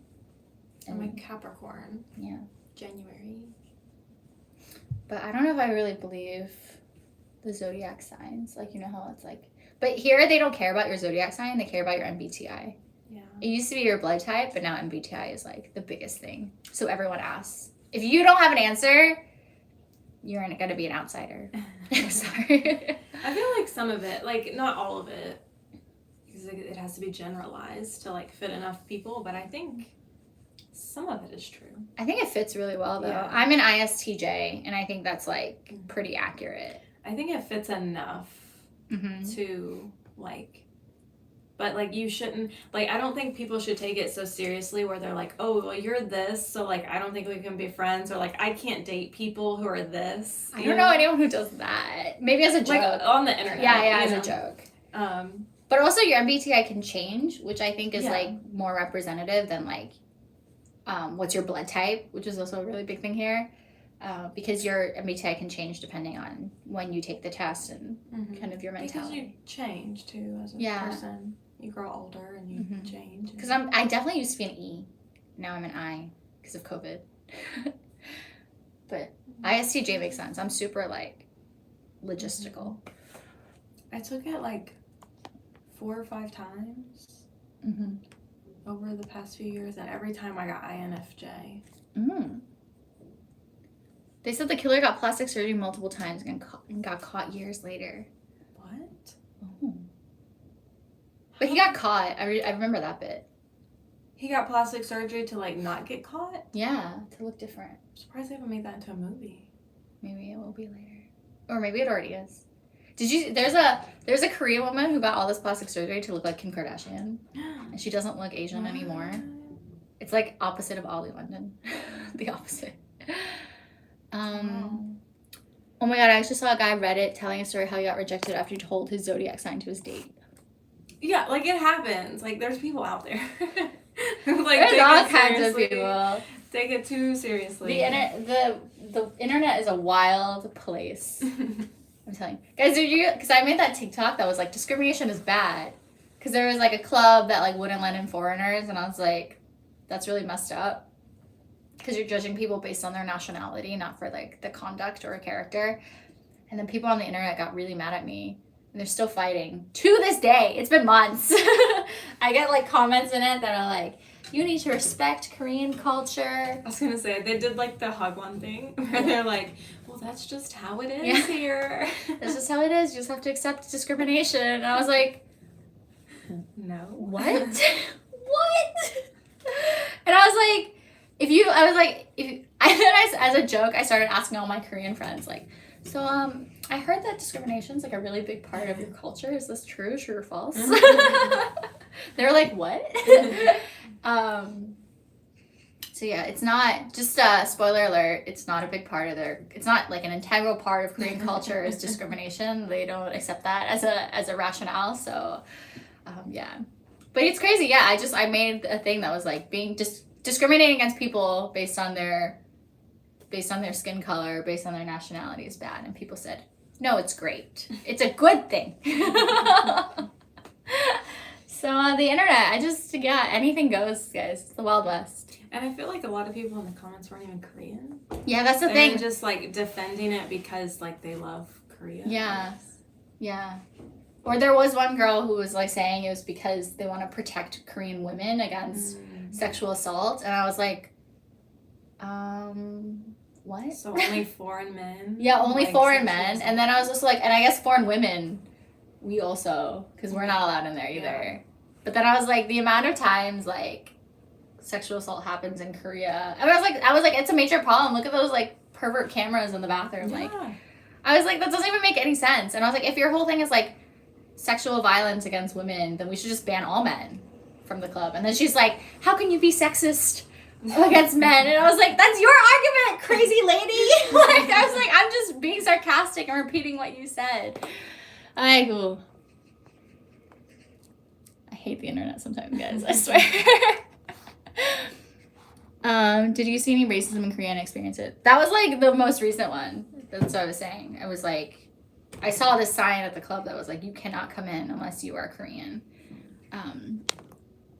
And again, like it's a private business, so technically they aren't doing anything against the law, but morally it's like, I also don't think they have any laws here. No. Like, to protect foreigners. Yeah. Why would they? It's a homogenous country, and it's only in the past the past decade that foreigners have really been coming to Korea. So there's no laws protecting foreigners really.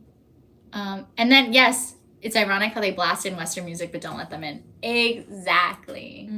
Preach. That's exactly exactly. Because it's like a hip hop club. They'll play like Cardi and Megan. They're like, but no foreigners. Chen, have you come up with a DJ name yet? That was our homework last stream and how's DJ learning. I have it, and I only took 2 lessons, and then I got too busy. But I recently saw this guy. I saw a poster for my friend's party, and there's a DJ, and his name is like Big Fat Gay DJ or something, and I was like, that's a vibe. I think it was that. It was so funny. I was like, that's legit just the name he's chosen. Yeah, his name is Big Gay Idiot DJ. That's his actual DJ name. And it's not a meme, I think. That's just his name. He's playing at Cake Shop. Or he played at Cake Shop, which is a club in Itaewon. And then I sent it to my friend who's he's like a gay DJ. And he's like, what? I'm the only one allowed to be a big fat gay DJ. He's like, kill him. So that was really funny. So I'll think of something like that. Although I don't fit into any of those roles. So you gotta come up with your own. Yeah, I gotta come up with something OG original. I don't know. I need to take more DJ lessons. I'm so busy. Chen is so energetic and Peyton is chill. True. That's true. That's true. If I don't have energy, I can't push through my work schedule. I would just die. But that's generally the vibe. Yeah. And I think that also, I don't know much about zodiacs or MBTI, but you can see if that fits. Yeah, I think I was also, when Peyton first left, I was like a little worried because I was like, oh, maybe people won't watch me because I'm too like here, and then Peyton's like here, so we're like here. But most people who do vlogs are like energetic. Yeah. But once I run out of battery, guys, it's not good for anyone involved. Like, stay away from me. Peyton, we have the same MBTI type, says Daisy. Hi, Daisy. How homophobic is Korea?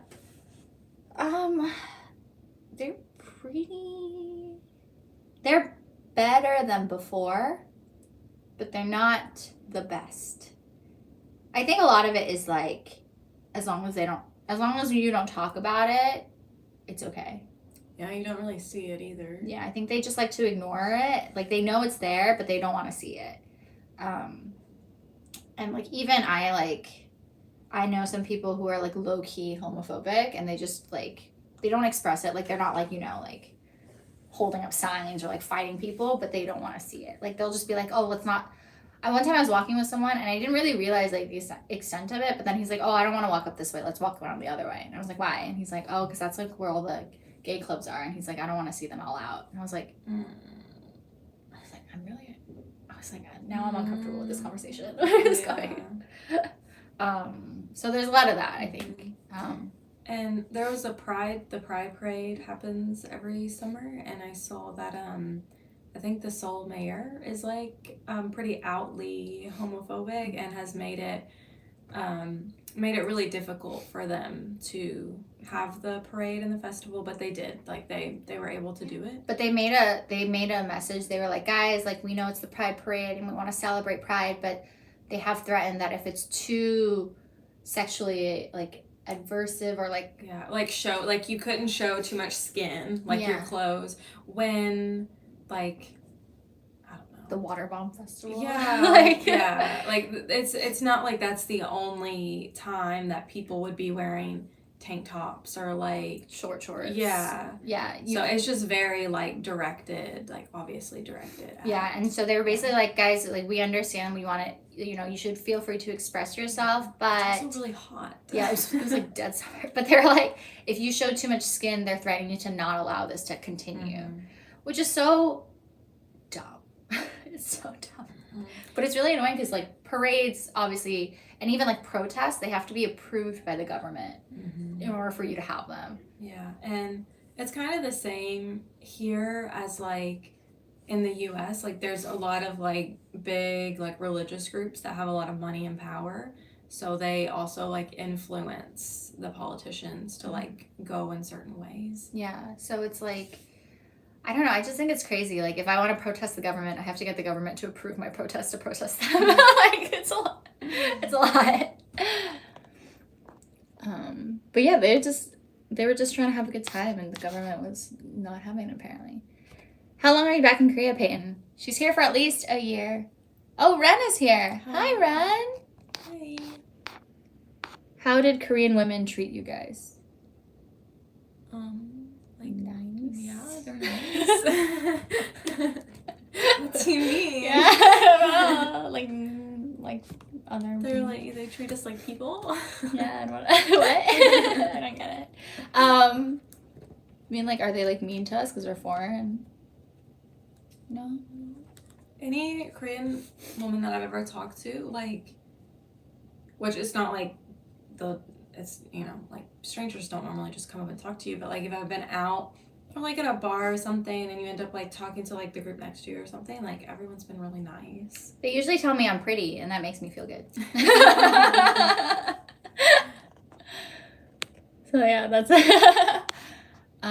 one thing I always will be confused is how Korean men hate feminism. Like, why? That's a whole other.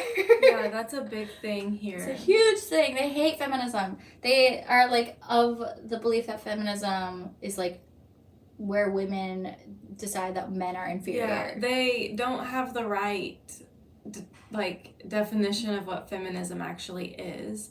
They think it's what misandry is. That's misogyny? like that's the opposite of misogyny. Misandry, where like women like hate all men and like only women should have rights and stuff like that. Like they think it's like the extreme.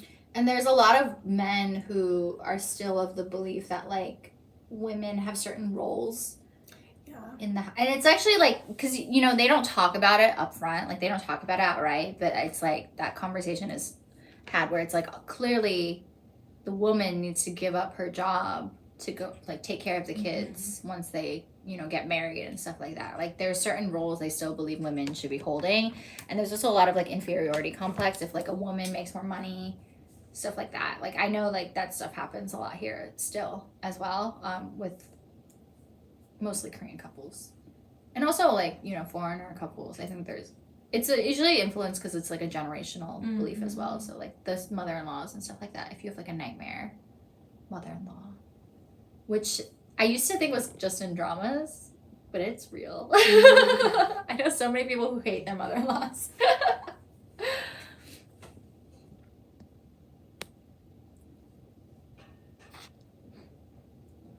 Ren, lots of happy faces. Ren, I saw your postings about Lily's working. That's really great.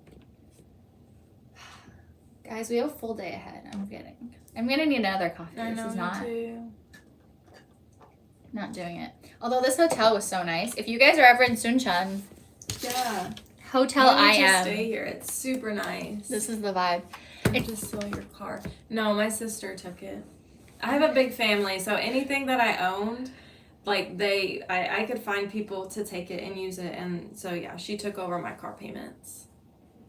Oh, that's nice. Yeah, I don't have to I don't have to worry about it at all. Yeah. Because I remember, Peyton was like, I have to sell all my stuff and then, like, get ready to leave. And then even when she was leaving, I was like, are you really coming? I was like, what if you're like, actually, I'm getting FOMO. Like, no. I was like, no, Peyton. Yeah. Oh, Ren's getting to leave for lookbook now. When did you decide to come back to Korea, Peyton? I guess I had started thinking about it at the end of last year. And then I really decided in the spring, so then I applied to jobs and then I came. Yeah. I was really surprised too, because I remember you messaged me and you're like, I'm thinking of coming back. Mm-hmm. And I was like, oh, okay, yeah, whatever. Like, she's just saying that. And then she really came back.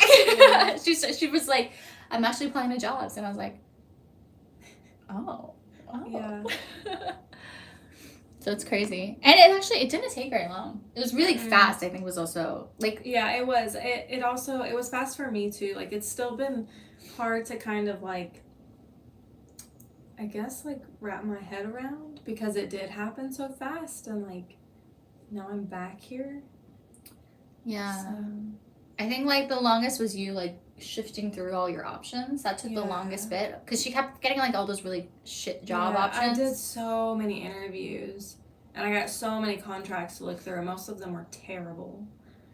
And then I was like worried, like, oh no, like what if I can't find like a good one? Yeah, that was a really big concern.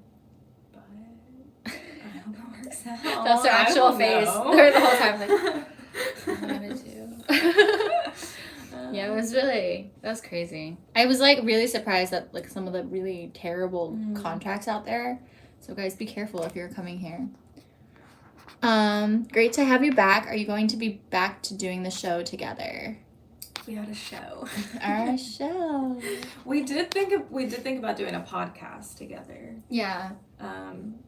When I'm more like situated. Yeah. Because I really don't feel like a full person yet because there's just so many things I can't like actually do. Yeah. But, like some things I can't actually do and some things are just hard for me to do because I don't have everything set up yet from coming back to the country. Yeah. So. And I feel like that's always the first month when you're here. Like you're just kind of like just trying to survive because you can't do so many things because you don't have your bank account and you don't have like a real phone plan and you don't have like your card, your like foreign residency card. So it's just annoying. Everything's kind of like annoying and tedious because it takes extra steps.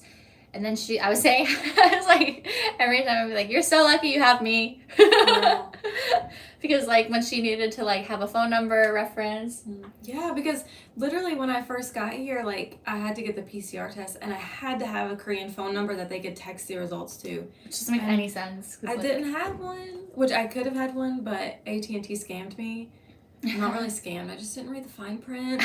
So I had to wait for them to unlock my phone. Yeah, her phone wasn't unlocked. Yeah. And I think maybe a lot of people use their school's phone numbers, but that's also extra confusing. Mm-hmm. And then, I had to, like, buy a bunch of stuff for her apartment because there was, like, nothing really set up in there yet. Yeah. And she's just trying to struggle to, like, cook ramen in a pot because there's no pot. Or cook something in a pot. I still don't have, like, a pot to cook ramen. We're going to go to... I have a skillet. We're going to go to IKEA after. I'm cooking vegetables, and I'm cooking tofu, and I'm dipping them in soy sauce, and I'm just living. Yeah, I had to buy her, like... I had to help buy her, like, a bunch of stuff in advance. And I was like... I'll do it. Like, it's not a big deal. I think she felt bad after a while. I do. She was like... I was like, I'll try to order on Gmarket. She's like, I'm going to try to order on Gmarket, but can you just, like... Well, yeah, no, because I needed something faster, because coupon you'll get it the next day. Yeah. Gmarket, I did successfully order with my American card, but it takes like 2 to 3 days. Yeah. So, but I was like, pillows, I need tomorrow. Yeah. So. Yeah, it's just annoying. Everything's just extra annoying. But yeah, I was like, luckily, I was like, you got me at a good time because I have money in my bank account now, so I can do things for you. If this was a couple months ago, fruit prices in Korea are shocking. I know. Fruit is so, that was like my most powerful. Fruit is very expensive. Fruit is so expensive. The best prices of fruit though is if you go to like those more kind of like Ajima outdoor markets where they're just selling them on the street, or like those guys who sell fruit in a truck. You think it looks questionable, and it does, but I've eaten it and been fine. Mm-hmm. And those are the cheapest. Because buying fruit online, I never buy fruit online because I think it's so expensive. Even fruit at E-Mart's too expensive. So I always, that's the only thing I won't buy online, really. I bought bananas the other day, and I didn't think they were too bad. Yeah, if it's like common things, like apples or stuff. But if you want to buy like grapes or like peaches, I never buy those online. I would love to move abroad, but I think I'd accidentally use it as a way to run away from my problems. I feel like isn't that most people here? Yeah, I think so. I feel like most people here use it to, there's a TikTok I saw and I was like, move abroad thinking you're getting away from your problems, just move here to find new problems. Oh yeah, that's what I was gonna say too. Because if the problem is you can't run away from yourself. So anything that you're dealing with, like within, that's always gonna be with you. So you have to deal with it. But if it's like an outward problem, you're just gonna. There's new problems anywhere that you're going. Yeah. So.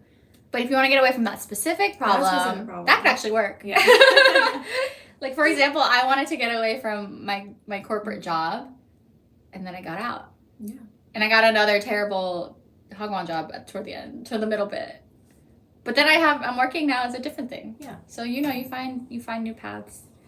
And Epic was great actually for the first 2 years I was there. I think it also like really helps you grow as a person too, because like just being in like such a new different situation, like it's like sink or swim. Yeah. And then I think that helps you with anything in life. Yeah, and I think I always said, like, moving to Korea, if it doesn't help you figure out what you like, it definitely makes you learn what you don't like. Yeah. And whether you take that experience with a grain of salt and move back. Because I know people who come here, like, they're, like, so excited to come to Korea, and then they find out they hate it. Yeah. But then they go back and appreciate their life back home. Yeah. So that's kind of, like, glass half full situation. Mm-hmm. And then you find people who come here who love it. Mm-hmm. And are here for 6 years. I think sometimes people come here too with too high expectations. Yeah. And then they're let down, and that kind of ruins it for them. I say that too. Like I personally like, I don't know many content creators, but sometimes I see stuff online and it's just so like rose colored and just like everything here is amazing and look at all these like amazing coffee shops and everything is like beautiful and wonderful, and I don't believe that of any place. Like, I think there's pros and cons of living anywhere. And I think if you've people who've been here, you guys know, like, I'm very honest. Like, if I don't like something, I'm not going to be like, I love this. Like, I'm like, it's okay.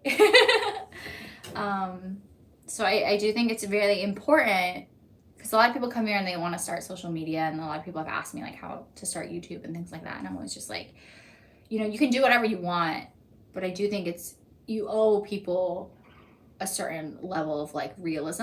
Mm-hmm. Because again, like that girl who I met yesterday, she was like, I came here because of your videos. And I was like, well, I hope I gave the right impression. Like, I hope I gave an accurate impression of what it's really like living here. And that's all I can offer. Really, I got nothing else. Peyton is teaching again. She's teaching at a kindy in Seoul. Mm-hmm. How does teaching in Seoul compare to other cities? I don't know. We taught in Daejeon at public schools, and then we taught in Hagwons in Seoul. So it's very different. It's hard to compare that. Yeah, I've never taught at a Hagwon in Daejeon, and I never taught at public school in Seoul, so I can't compare that experience. Mm-hmm. I did always prefer teaching at my school in Daejeon. I miss Daejeon.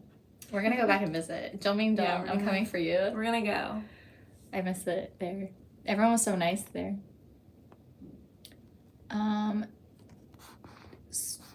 Podcast sounds like a good idea. Bring in Nate and Haley too. Really enjoyed you for sharing your life stories back in the day. Wow, that's like throwing it back, Carlo. Really throwing it back. Yeah. Maybe we'll get to the point where we can have guests. Yeah. Maybe She doesn't even have a mic yet. So. Maybe some of you can Skype in and ask questions. Yeah.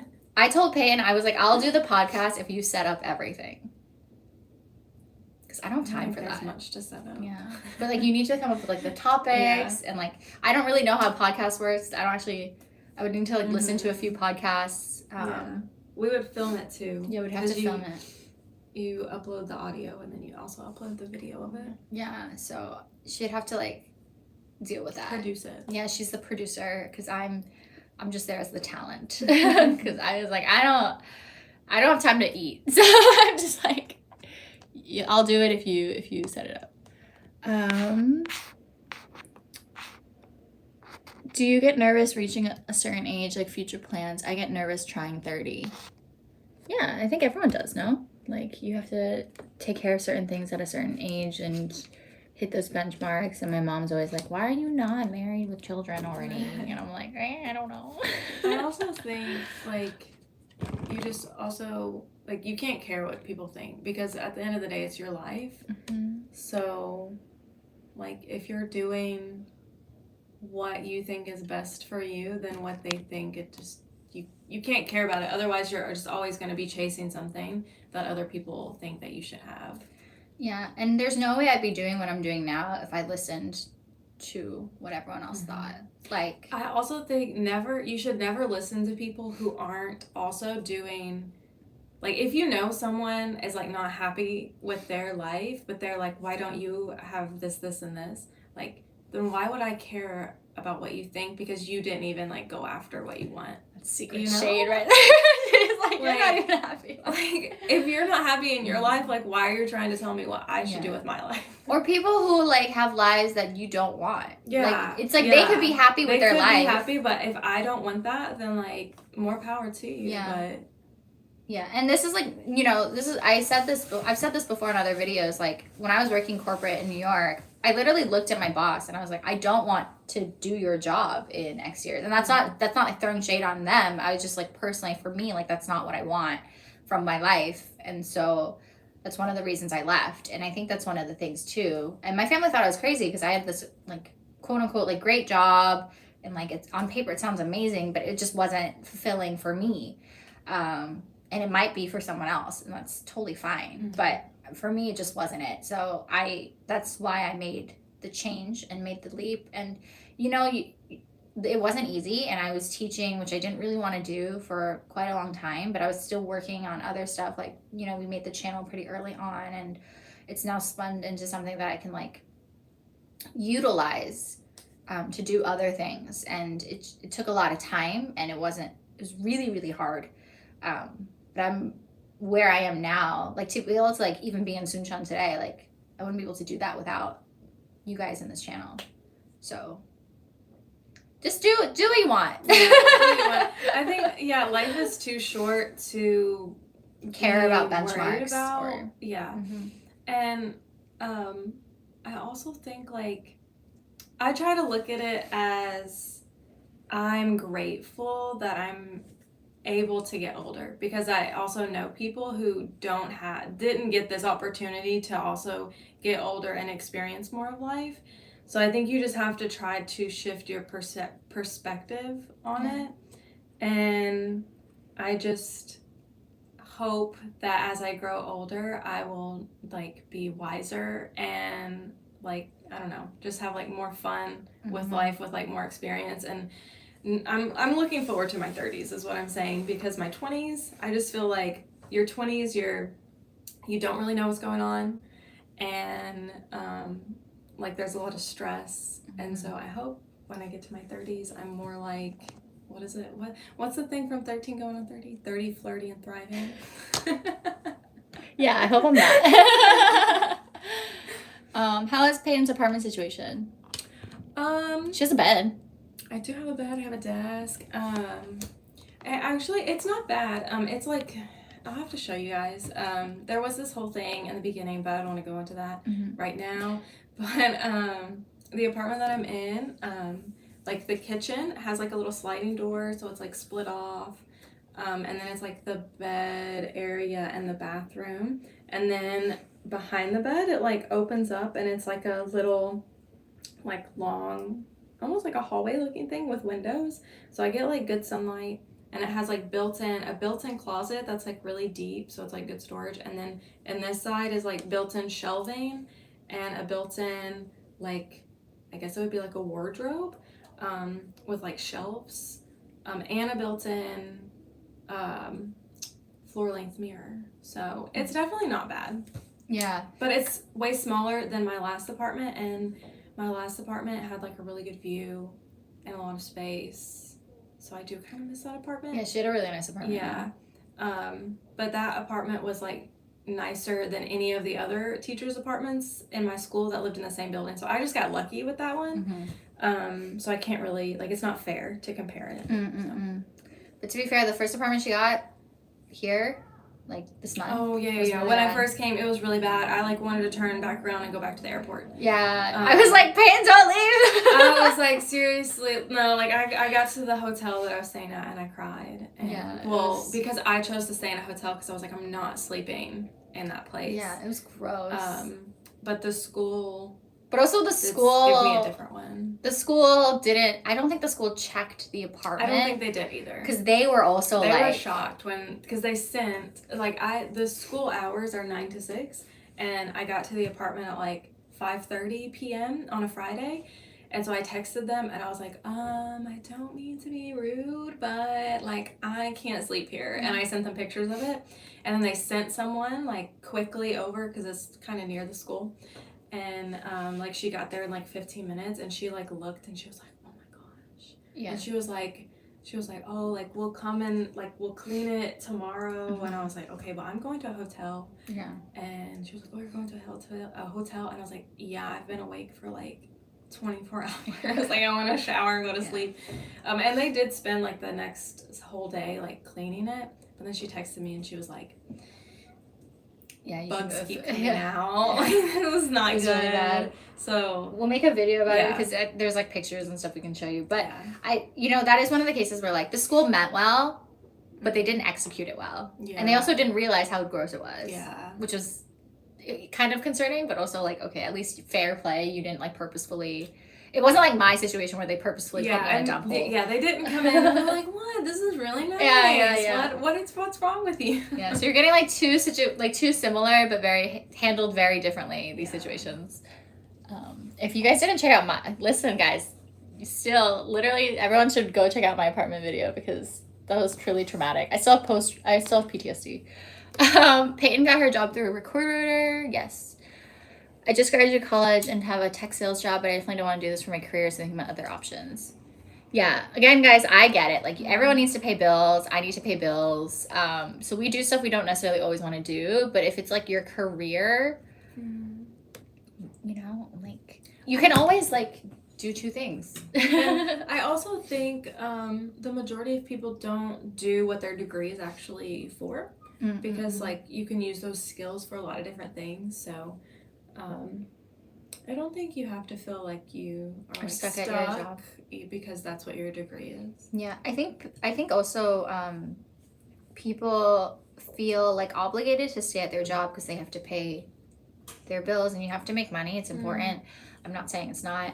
And I'm definitely not the type of be like, just quit your job. It's fine. Like, just go off. Like, I definitely think if you're going to quit your job, you should have something ready. Like, I don't think you should just like quit your job and like figure it out later. I think you can, you know, you're really tired from working, but at the same time, like if you're not happy, like take time purposefully to like figure out your next move, because you're never stuck at your job. Like there's always options. It's just sometimes a really difficult choice to make. Does that make sense? Yeah. I'm not saying you should quit your job if you don't want to. Do whatever makes you happy. But yeah, I think a lot of people do come to Korea to escape their problems or to like just work while figuring out their next step. And I think that's that's fine. It is like, it does take a lot of, like, I guess financial pressure off of you because if you're teaching, like your school pays for your apartment, like once I get stuff set up, really my only bills will be like my electric, like utility bills and like phone and Wi-Fi. And then anything else would be anything that like I'm like if I have like a subscription to something, you know. If you're smart about it, you can save money. Yeah. Although right now the won is really down, so. Oh yeah, it's so bad. The exchange rate is so bad. What was I gonna? Someone said something and then I forgot what I was gonna say.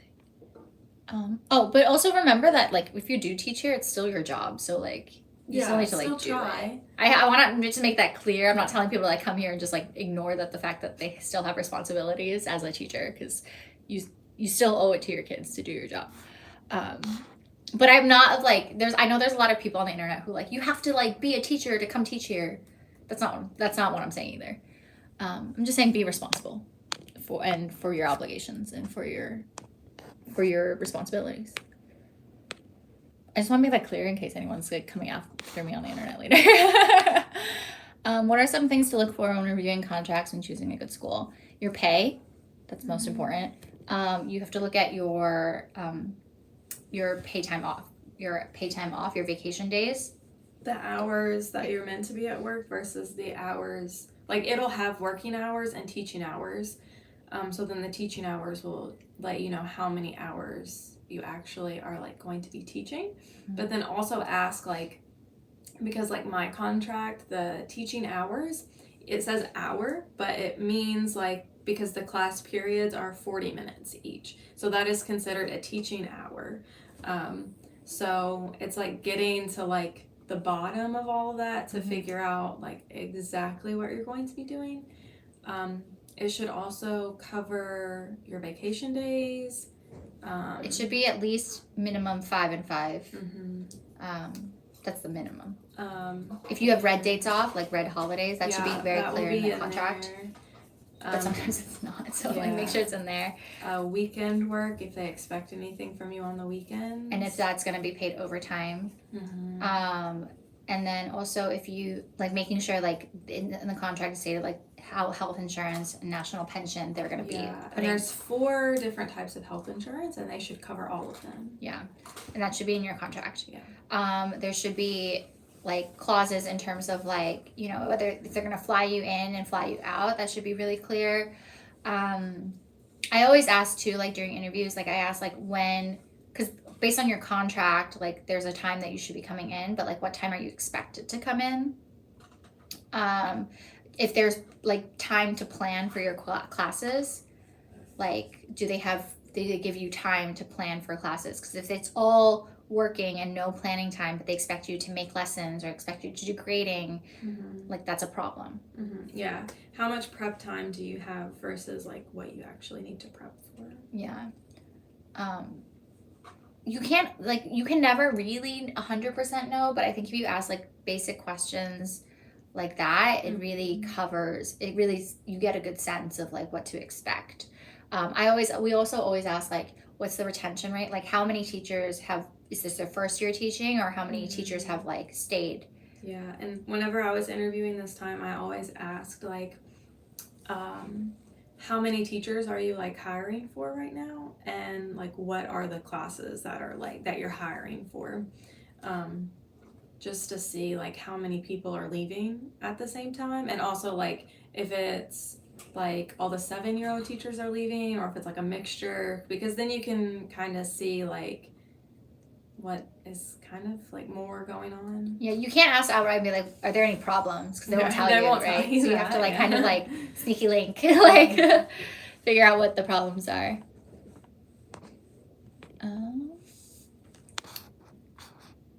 Why did you want to teach in Seoul instead of another city? To be honest, I just had so many friends in Seoul, and I was going up there every weekend my second year in Daejeon that I was like, it's not economically sustainable for me not to be in Seoul. So that's why I moved. And I think, you know, Seoul it was just more fun for me. It has everything. Yeah.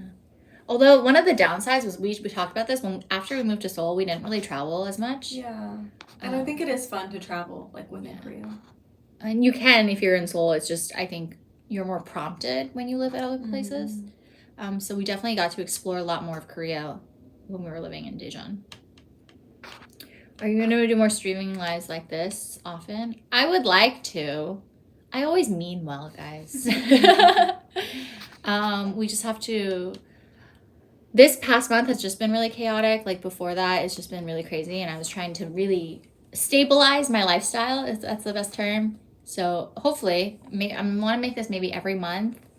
So maybe October is our next bet. If not every month, every other month. There we go.